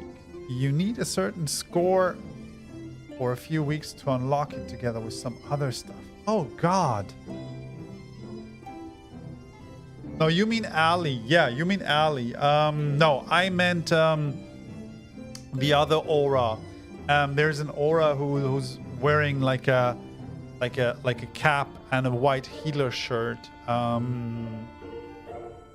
looked it up in the market. It's available. It just cost a lot, so I didn't go for it.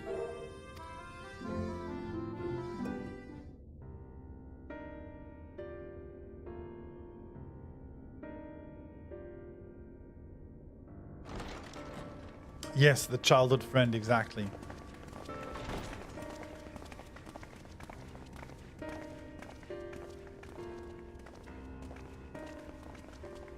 Forgive the delay.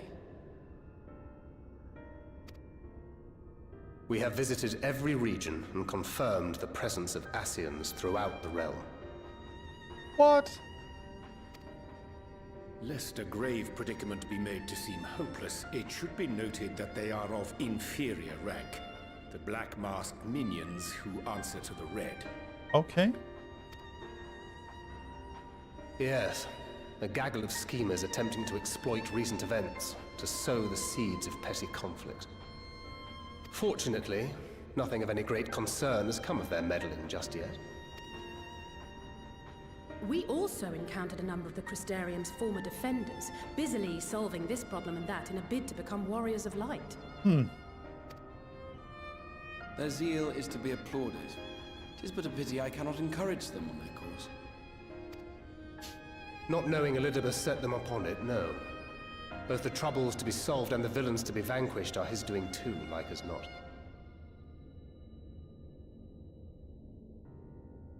And so, with apologies to the aspiring warriors of light, I believe it best that we deal with the Ascians quickly and quietly.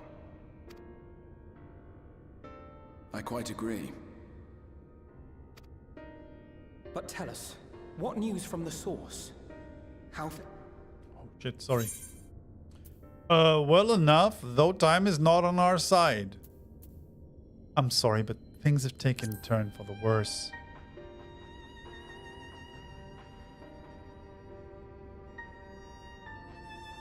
Oh dear. Then we must redouble our efforts. Not that we've ever stinted in that regard. This would seem an appropriate moment to ask about the spirit vessel. Tell me you've made some progress. We have, as it happens. One moment.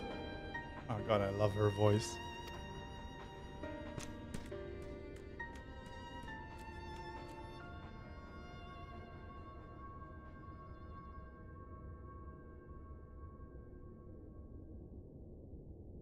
Those look amazing. The red stones. Then this doth mean... For the benefit of all, permit us to explain.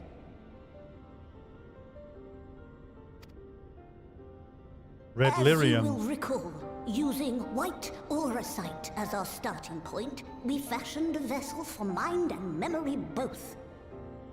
Yet, though it served this purpose admirably, the process of imbuing it with one's complete essence proved a somewhat thornier proposition. So are we going now with a dual memory situation? We're storing one part in the white auracite and the other part in the red lyrium? Simply put, the memory would not accompany the mind. And so, we looked to the Allegan's mastery of memory transference for a solution. This approach was not without its own complications, however, relying as it does upon blood, which inanimate objects, notably, do not possess. That is very, very smart and very true. We duly explored methods of suffusing the vessel with drops of the aforementioned. Alas, our painstaking experimentation succeeded only in making me feel faint, and singularly failed to imbue the crystal with the necessary properties.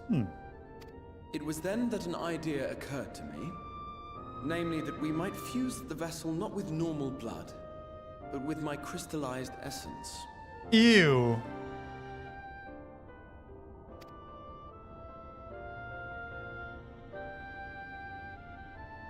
You're doing this for our sakes. So far be it from us to complain. But don't think we haven't noticed what's happening to your arm. It falls well short of offering up my life in exchange for yours, which was your only stipulated prohibition, as I recall. And it is but a small price to pay for delivering you home. assuming it works. We shall soon know if this grisly addition will serve as a suitable conduit for the subject's memory. Although not soon enough to warrant your waiting. The test is like to take a while. Let us be off then. We have Ascians to attend to, among other things. Forgive me, but I count 6 vessels, and there are only 5 of us. Well, Ra is coming with us, right? No? But, well, does he need memory transference? One is for testing purposes. Oh. I will personally use it to see whether the crystal functions as it should. And if it does, wouldn't that mean that your soul could also return to the source? Yes. In theory, at least. But there is a distinct difference between your circumstances and mine. While your corporeal forms want for souls, my past self does not. Mayhap our essences would blend, or mayhap they would curdle. There is no telling what might occur.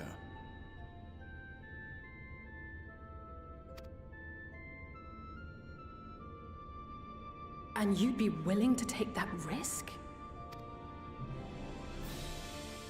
I would. I see.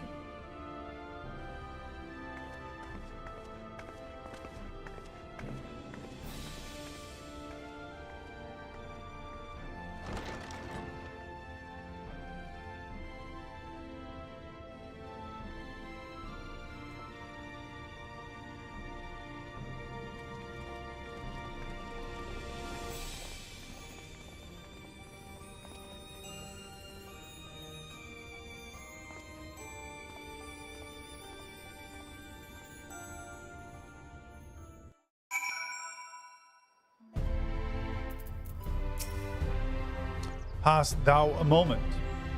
I would speak with thee on the matter of the Exarch's mooted return onto the source.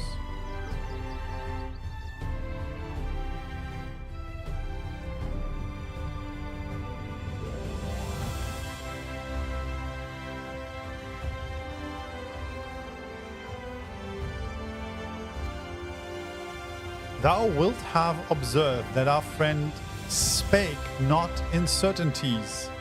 Yet, if Backlog has the right of it, 'tis possible to predict the outcome of his plan with some confidence.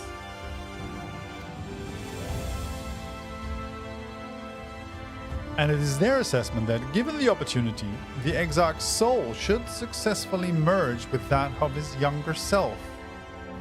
Okay. Weird. Which is not to say the process is without complications. For one, the Exarch hath been subjected to an additional rejoinder, an experience which will have wrought a change in his ethereal composition. As thou thyself didst demonstrate in merging with Ardbert, however, there exists an affinity twixt like souls, and this doth give us cause to hope. Yet there remaineth one immutable condition upon which success doth hinge. Sheesh, Urianger. The Exarch must needs recognize his past self as simply that, himself. As our recent travails have demonstrated, memories are essential to the soul. Any discrepancy in the former may feasibly cause the latter to spurn its former flesh.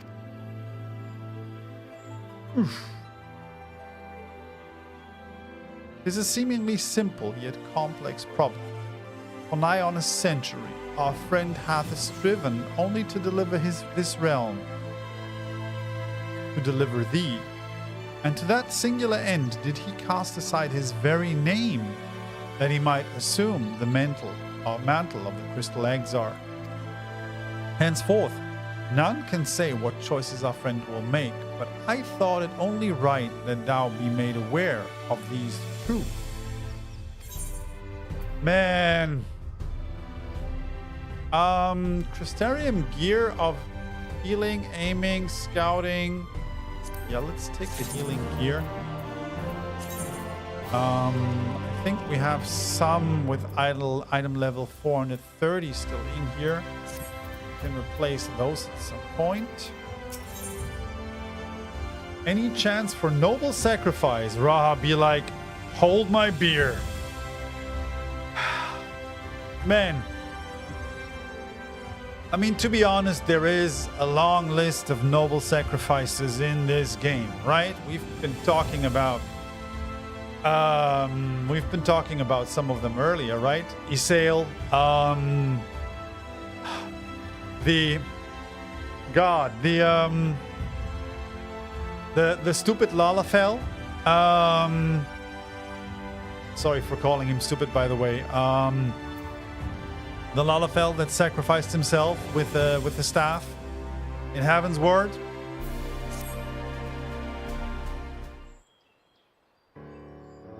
I mean, if I would try to protect everybody from just sacrificing themselves nobly, I would be so busy. But yeah, Rahatia is apparently a big one on this. By the way, I've already spoiled myself. Apparently going forward after 5.3, moving into 5.4, the quest giver name changes from Crystal Exarch to Rahatia. So I guess something happened there, but I don't know what, of course. Right then, while the Exarch literally pours his own sweat and blood into his allotted task, it seems only fair that we attend to our own. Dealing with Elidibus and his minions. Just so. And there is one other matter.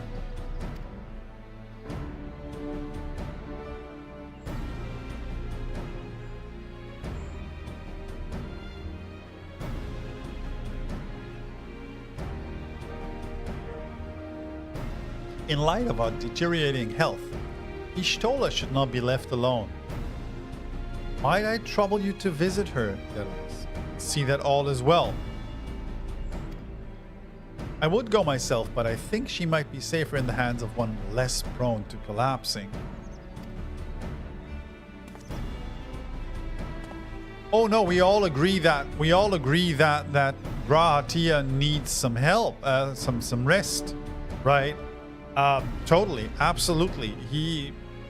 If there's one person in this game that deserves a little bit of rest, it's him. But I don't think he agrees to that, does he? My thanks. You may leave the Ascians to us. Okay, that's nice. Once they are out of the way, we will retire to Yulmore. And when Y'shtola has finished plumbing the depths, I'd like the two of you to join us there.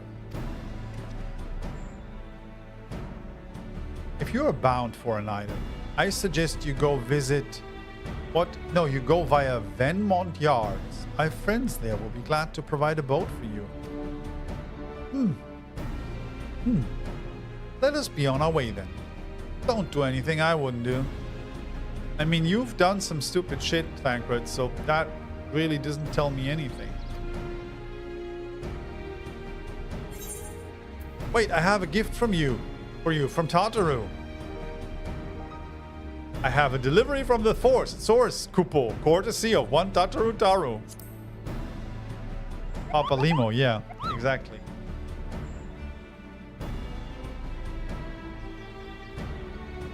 You're a long way from home, Moogle.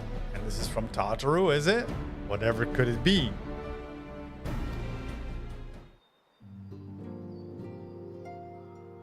Archon, thou sayest? Why, even to hear the name doth transport me to times long past. Bread from another world. May I try some?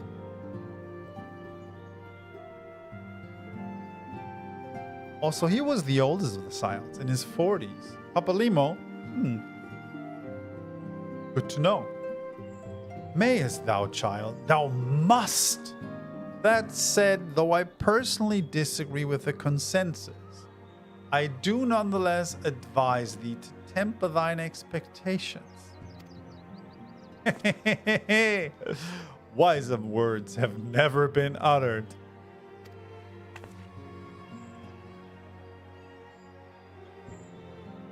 Though it rarely darkened our dining table at home, I can attest that it was standard fare at the studio. Indeed, a slice was never far from our peers' hands. Alphino, you really are an unbearable snob sometimes. Do you know that?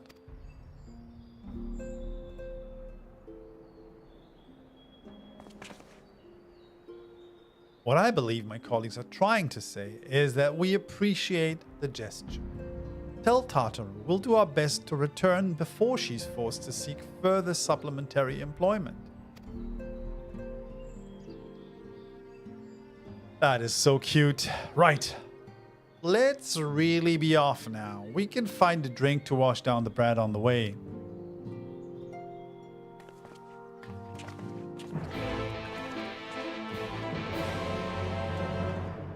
Alphino still standing there. Thinking about his life and his choices. I love that. I know you? I don't think I do. Where am I supposed to go? Huh.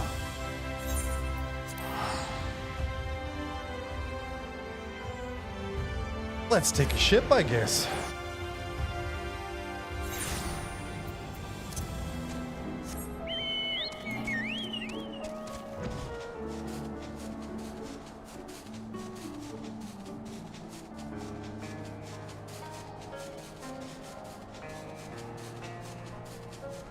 Oh, these are our friends here, right? I thought they weren't building ships anymore.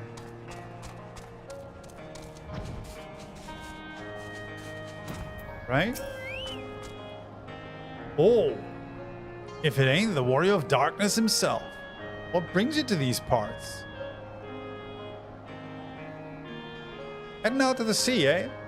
But of course we'd be happy to help. Just say the word and I'll ready a boat. Let's go.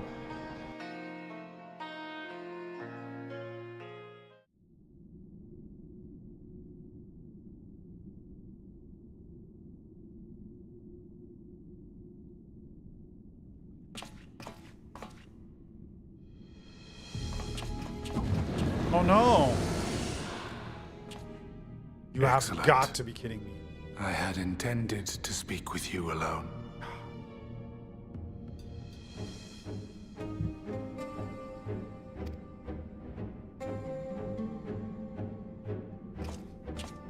None of my doing, lest you misunderstand. The link between her body and soul wavers.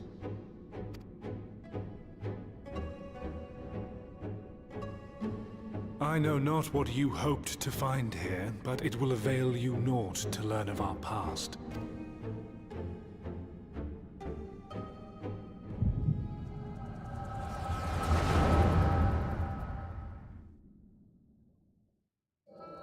Those echo flashes are such an amazing narrative device. Reviewing the records yet again, really. You worry too much, Elidibus. This dedication to your duty verges on obsession. To think some thought you ill-suited for the role. How wrong they were. But come, turn your gaze outside the window, my friend. The rains have ceased, and we have been graced with another beautiful day.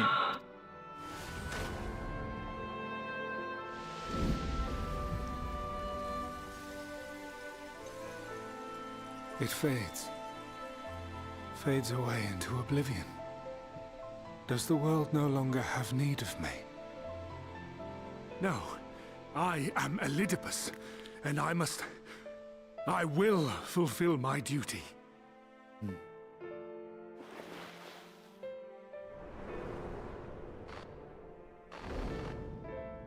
Sundered though you may be, you fought for the world's salvation. For hope. Who is that? Hope. Can you turn around? Amen! Why? It swells within me. Empowers me. Now Now I may carry out my mission. And yet, why do I yearn for this? Why do I struggle so?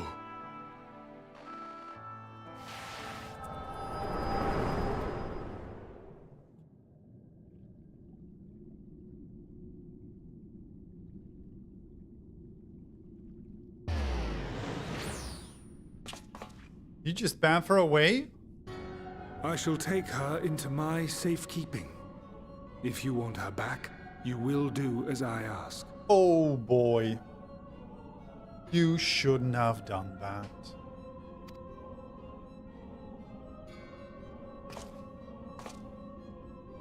Show me your strength.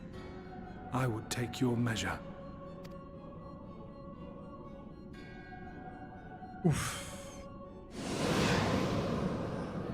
I have prepared a suitable arena. You need but ride the flow of ether. What is this? What are we doing here?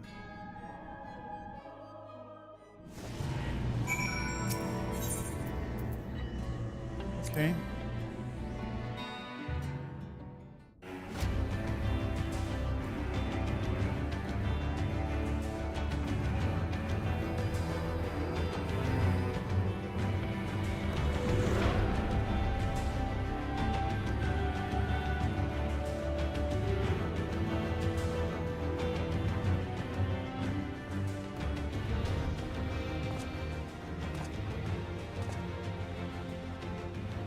You are familiar with these plays, I believe. This remembered Amarot.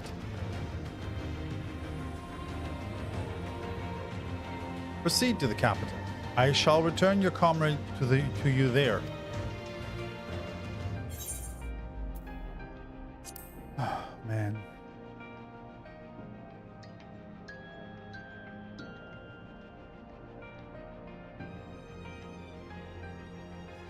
You speak as if you were disappointed in me. Why? I am your enemy and you're mine. Our goals are in conflict, and we have fated to clash. Or had you hoped that feigned sympathy and false understanding would cast your crimes in a less reprehensible light? That I would come to look upon you as a friend? You who have slaughtered my people, who would tear down everything we have built.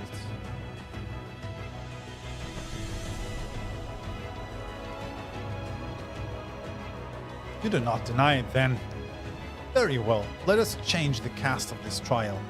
You will know what you have stolen from us. Okay? What are we doing now?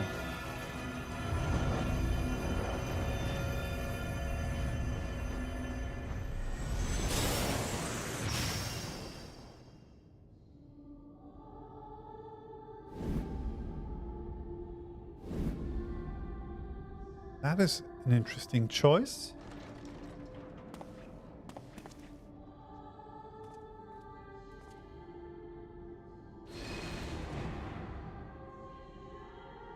But do not imagine I crave remorse. Only justice.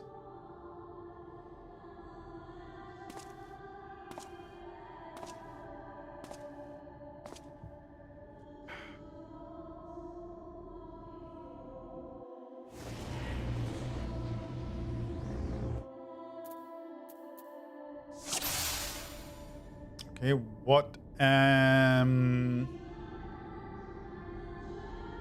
forward, hero. We shall see how strong you have become.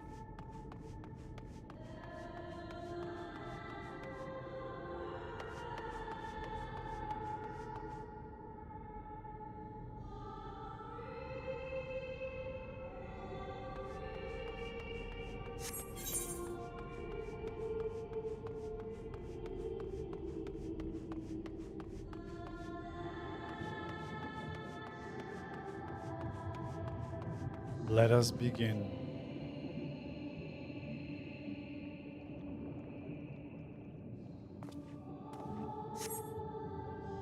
First, something easy.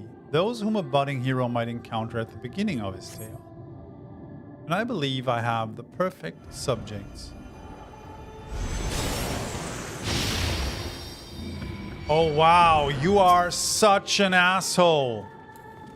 I hate you from the deepest, deepest, deepest. Ah, God. There's Papalino. Oh man, really? How dare you?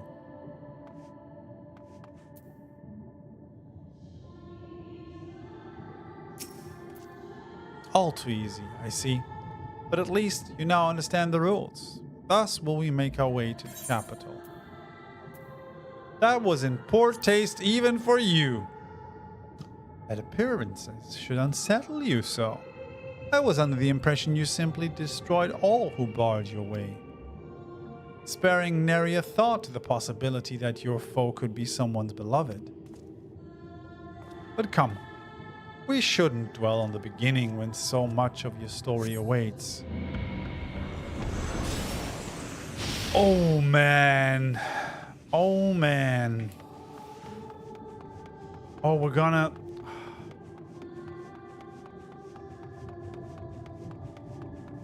Every tale requires a villain. Defeat them and claim your place as a hero. This is a nice callback. Oh look! Oh look!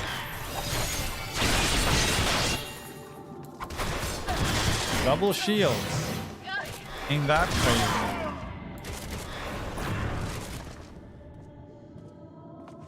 Well done, champion of Eorzea. Onward then. Over the bloodied bodies of the fallen. Oh man. Ah.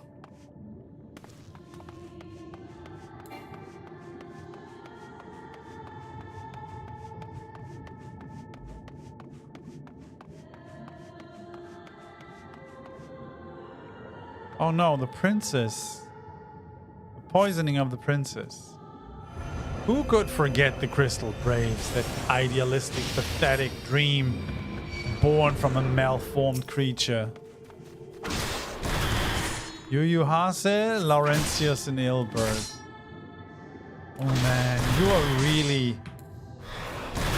you are really plucking at all the wrong strings here, man. With such ease, yet again. You did always grow stronger with every day. Where is he now? God, I hate you so much. It seems it will take more than those monsters to leave an impression upon you. Or, mayhap, you simply fail to understand my meaning. Not that it matters. No. I have dealt with countless heroes and always it ends the same way. No amount of reasoning will bridge our differences. It will result in happiness for all. Whatever your reasons may be, I cannot be bound by them. I can but put faith in my own beliefs and fight for them with all my being. You're wrong. We can always strive for understanding, for compromise.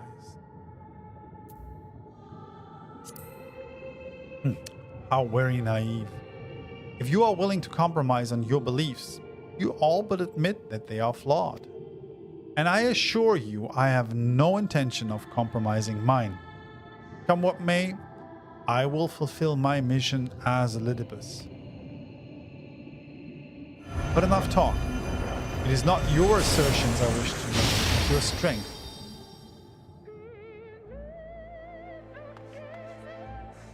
Falsely accused of regicide, you fled for the snow-swept fields of Coerthas.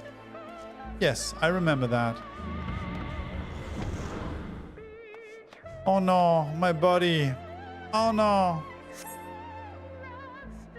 Remember him? But not only did you stubbornly live, you hurled yourself into the thick of the Dragon Song War.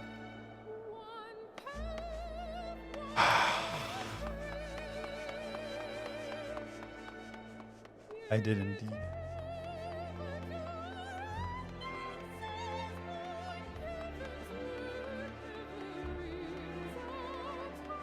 Swept along by the tide of events, you pursued and slew those who sought to stop the unending conflict, just as you were bid.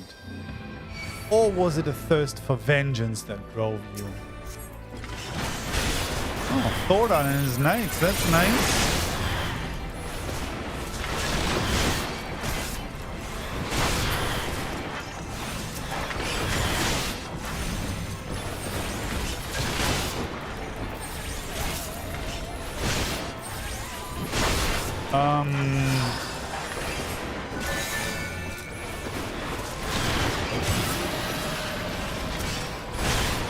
Come on, buddies.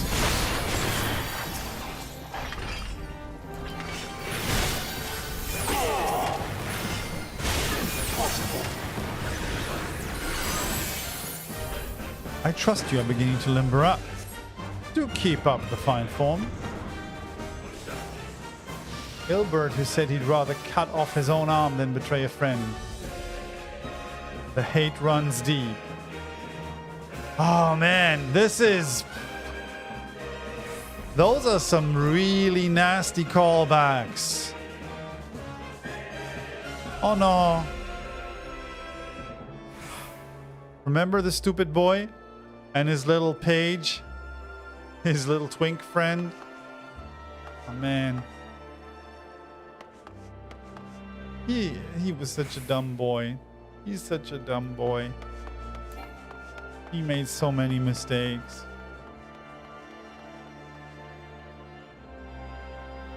Around heroes, people are wont to flock. People who harbor all manner of motives, each baser than the last.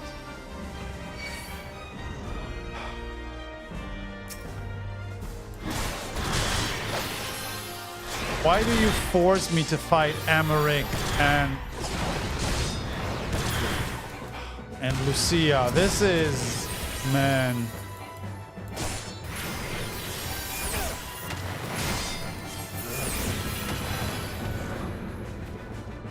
No more than they deserve. In the end, their hand of friendship was tainted with personal desire. Really?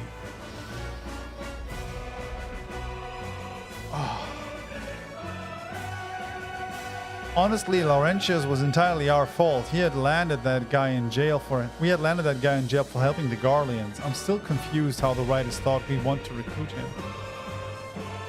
I honestly don't remember that, but this is... Oh man. Sail and Nidhogg. Really?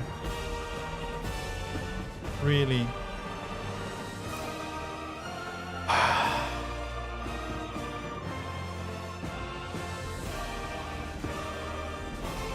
You know what comes next.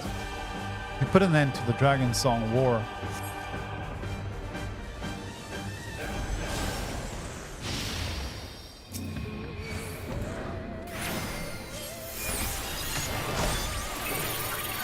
There is no saving your comrade this time. All you can do is cut off the serpent's head. You horrible person. Really?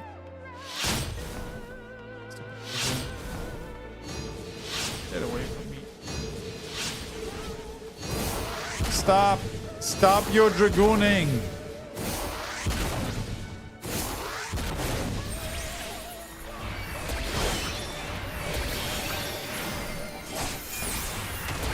Stop your dragooning around.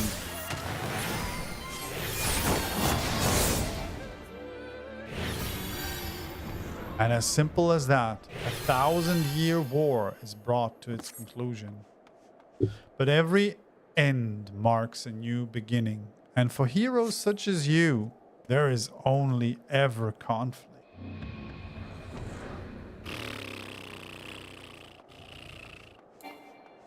I mean, honestly, we did kill a lot of people. Right?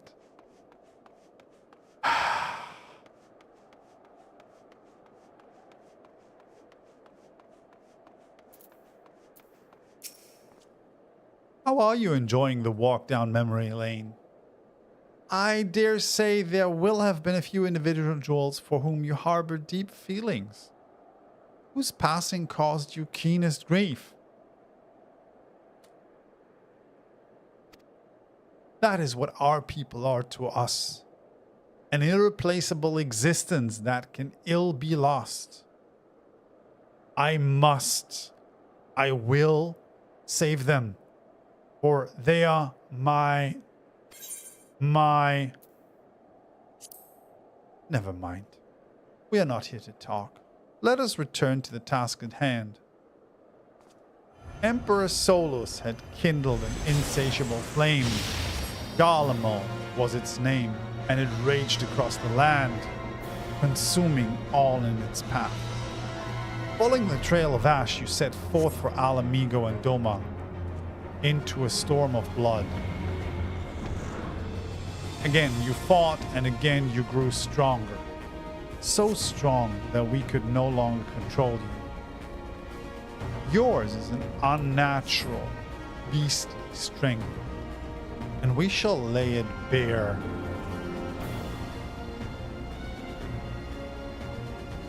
Why though? Why though? Oh, I love Grinowath. I always had fun with him. That was always a good time. Like those were always fun encounters. Magnai and Sadu, really.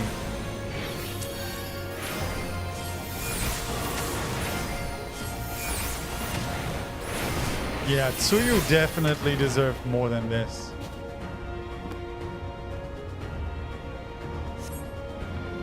These are the aura of the steppes. There she is, man. Yet where ardent soul gathers, so too the fires burn. In this way, did you consign those around you to the flames? Ah, Hien and you, Yigiri, yeah. Reduce them to nothingness. What the fuck is going on here? You kidding me? Move out of there. You're trying to give me like narrative pains and then you also give me combat mechanics? What is that about? I cannot fail. Not again.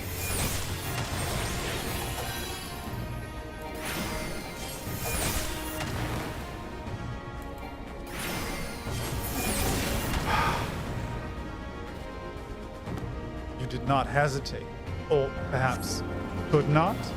No matter. Let us turn our attention to the finale. Oh man.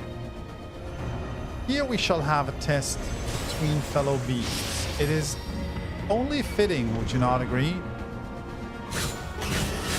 What is... Why? Why do you... Come on, Xenos. What are we even... fighting against?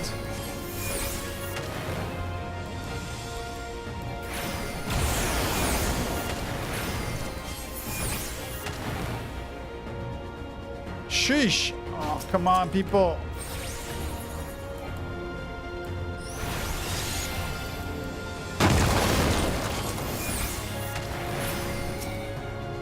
Where's the swell? This is back here.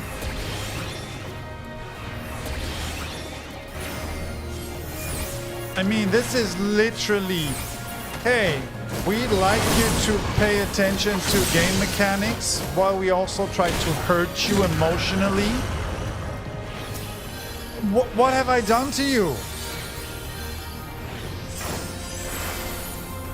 What did I ever do to you? My creation appears to have lost its form. It is no easy thing to see through the eyes of a beast such as him. In any event, there is only so much to be learned by taking your measure this way. Let us try something different. Come, we continue this within. What? Why? Why are you trying to hurt me so bad?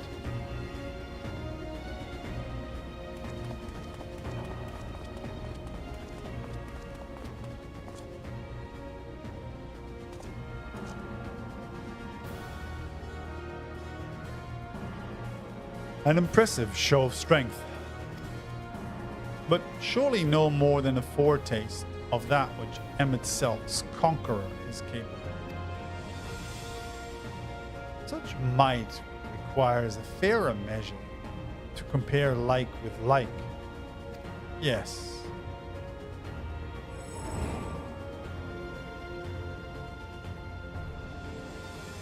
I shall just have to test you myself.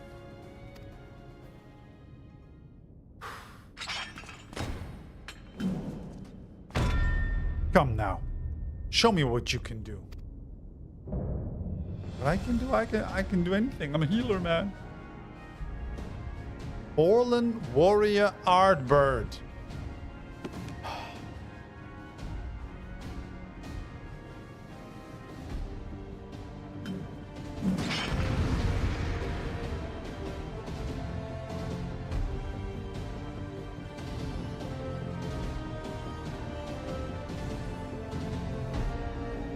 What are we doing here? So at least we got a fairy, right? Let's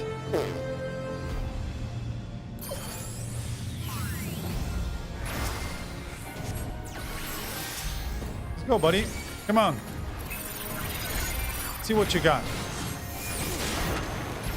Let us see what you have got. I mean, at least I got heals, right? Fight me like you mean to take my head. Man, honestly, I don't know.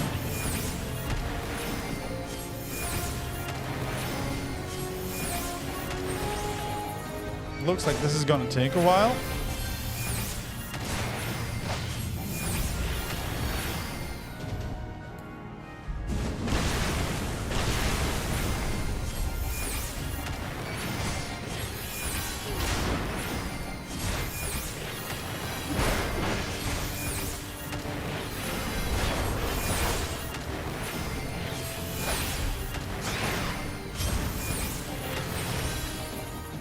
Souls Release. That sounds amazing, dude. That sounds like something I do not want to be a part of.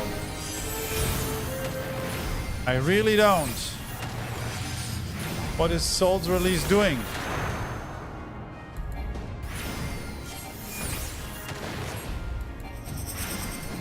Oh shit, I hate this already.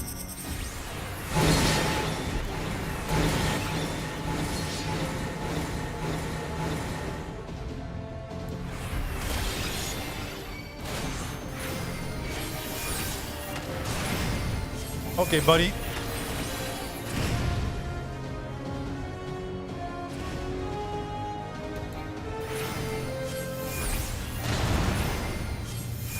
Woof. Woof.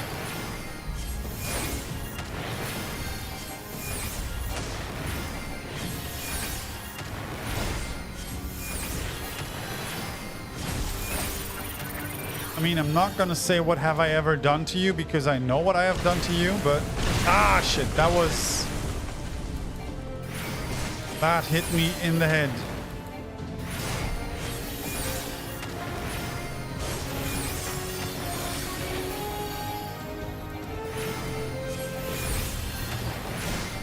Oh man. You're a beefy boy, Ardbert, aren't you? Come on.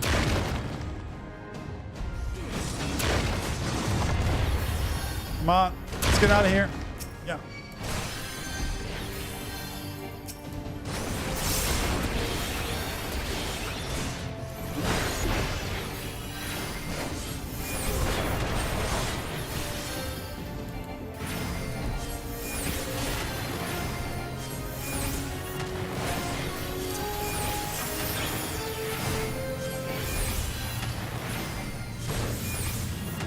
Well, I will transcend my very limits and we'll see what you're truly capable of. Okay.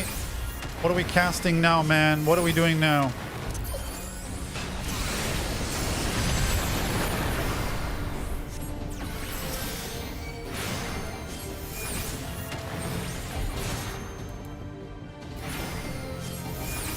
Groundbreaker. Okay, what does Groundbreaker do, man? Not a big fan. What is this? Okay, those are coming towards me, right? Okay, love it. Shit, what is that? Are you okay, man? Are you okay? Sheesh.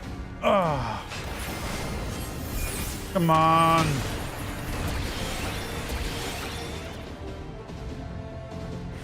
What I wouldn't give for a gap closer. A kingdom for a gap closer.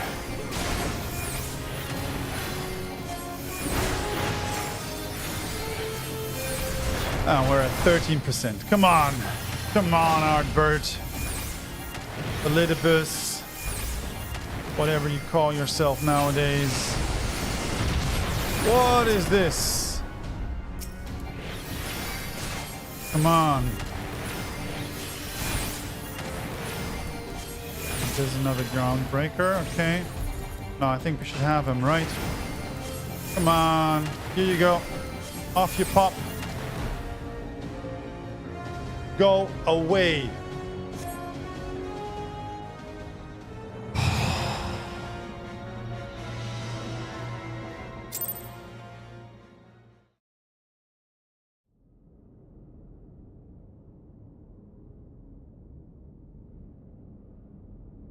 You have grown stronger since last we fought. Mm-hmm.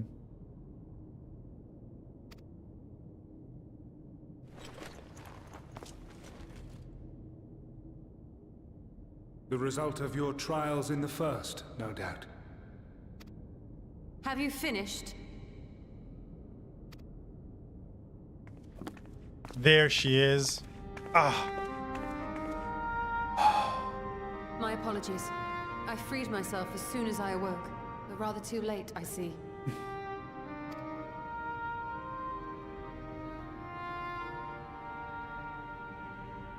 Now, Elidibus, if you have ceased trading blows, I would trade words with you. Come on. I have a theory, you see. One concerning that which you seek to accomplish.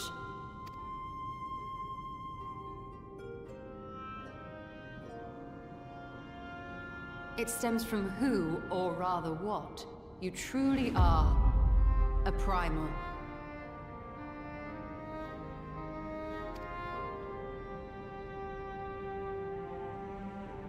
Elaborate. The ancients created Zodiac to deliver the star from destruction. Yes. If the magic that brought him forth is the precursor of what we know as summoning, then Zodiac would have been instilled with a presiding desire. I found it among the records at Anida, and it came as no surprise. Were I faced with the world's destruction, I too would wish for the same. Salvation.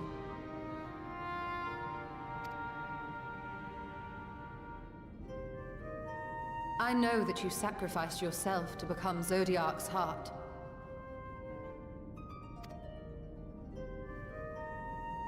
How you came to be separated from him is less clear. But if you are a fragment of his being, it stands to reason a desire for the world's salvation would drive you. And thus did you seek to inspire the masses to rise up as warriors of light, going so far as to use Ardbert as a symbol of hope.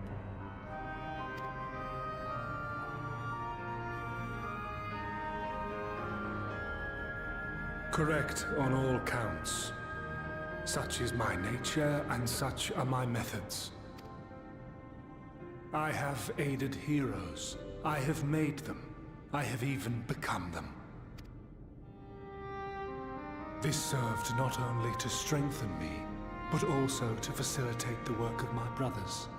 Such as Emmett Selk, with his penchant for nation building. His penchant? Then you will be all too familiar with the fickleness of mankind. We change, we forget, and what little we do remember becomes twisted and fragmented over time. For which reason, you deem us unfit to carry on your legacy.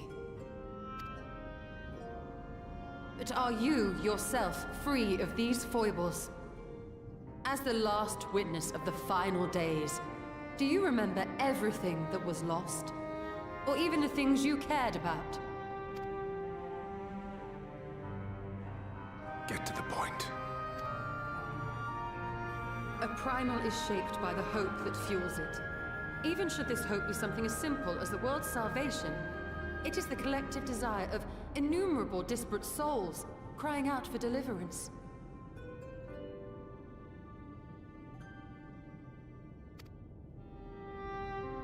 Having drawn your strength from such a cacophony of voices, can you truly be sure you still speak with your own?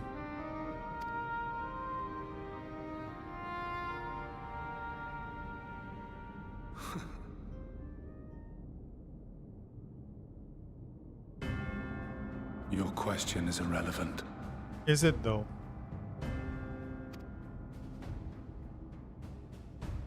No matter how much I should change, no matter how much I should forget, I shall ever remember my duty.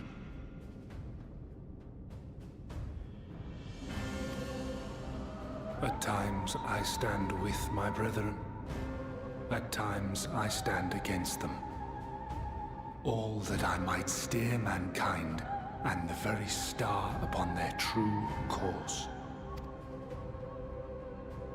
For Elidibus is my name and my mission, guiding my every deed.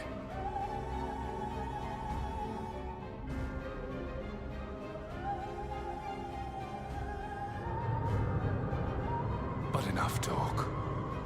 You have shown me sufficient proof of your might. As I am now, I would struggle to defeat you. Yet I have still to play all of my cards.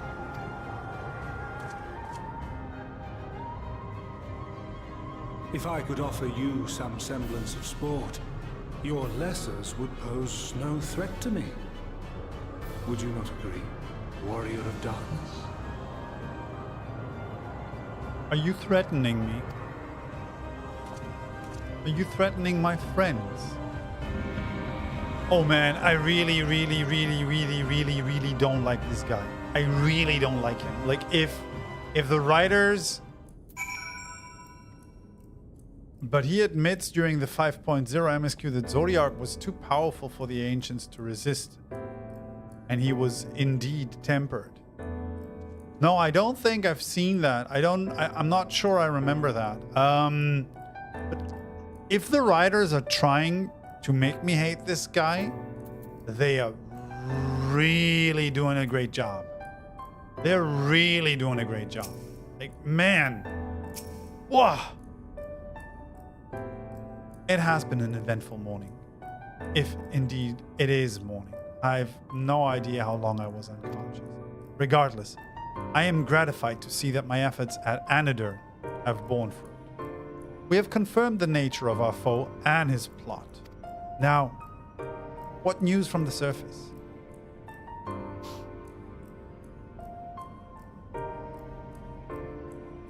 I see. Then let us make for Yulmore at once. We have much to share with our comrades. Elidibus' parting threat, not least of all. I'm gonna... no worries. Color Tinker, enjoy the new Spider-Man movie. I'm gonna wrap up in a couple of minutes anyway. I think we've been doing this for quite a while. Let me know how you liked Spider-Man. I still want to watch that one, but I didn't have time yet. Have a great Sunday.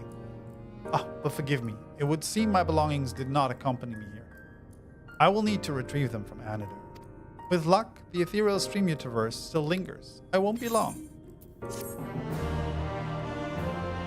Yeah, and I think we're gonna wrap this up here for today. Oh.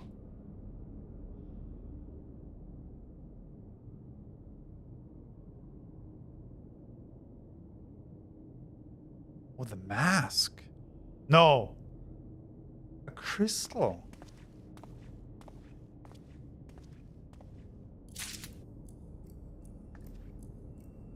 Wait, what? Oh, the peculiar crystal. Yeah, this is perfect. I love this cliffhanger. This is amazing. We're gonna wrap this up for today, and we are continuing right here next week, Sunday, 11 a.m. with probably the wrap up of 5.3 as far as I can tell. Thank you so much, folks. That was a lot. Thanks for the company. Thanks to Daria, Color Tinker, and Shio for keeping me company in the chat. I really appreciate that. Man, I really do hate Elidibus. I can't wait to see how 5.3 wraps up, how we're going to leave Shadowbringers behind and venture into Endwalker. I'm really excited for that. This has been a hell of a ride so far. If you're still here with me, you know what? Leave a like on the video if you want to. Subscribe to the channel if you haven't yet, if you like what you're seeing. Right now, the only thing I'm doing is streaming Final Fantasy XIV on Sundays at 11 a.m. If you're into that, join me. And apart from that, thank you so much. Have an amazing Sunday. I really need to get some lunch. I hope you can find a way to hide from the heat. It's okay here in Berlin. We still have around 30 degrees, but it's hot. And have a beautiful Sunday. Thank you very much for watching. And take care. Stay safe. Stay cool. And see you next week. Thank you, everybody. Bye-bye.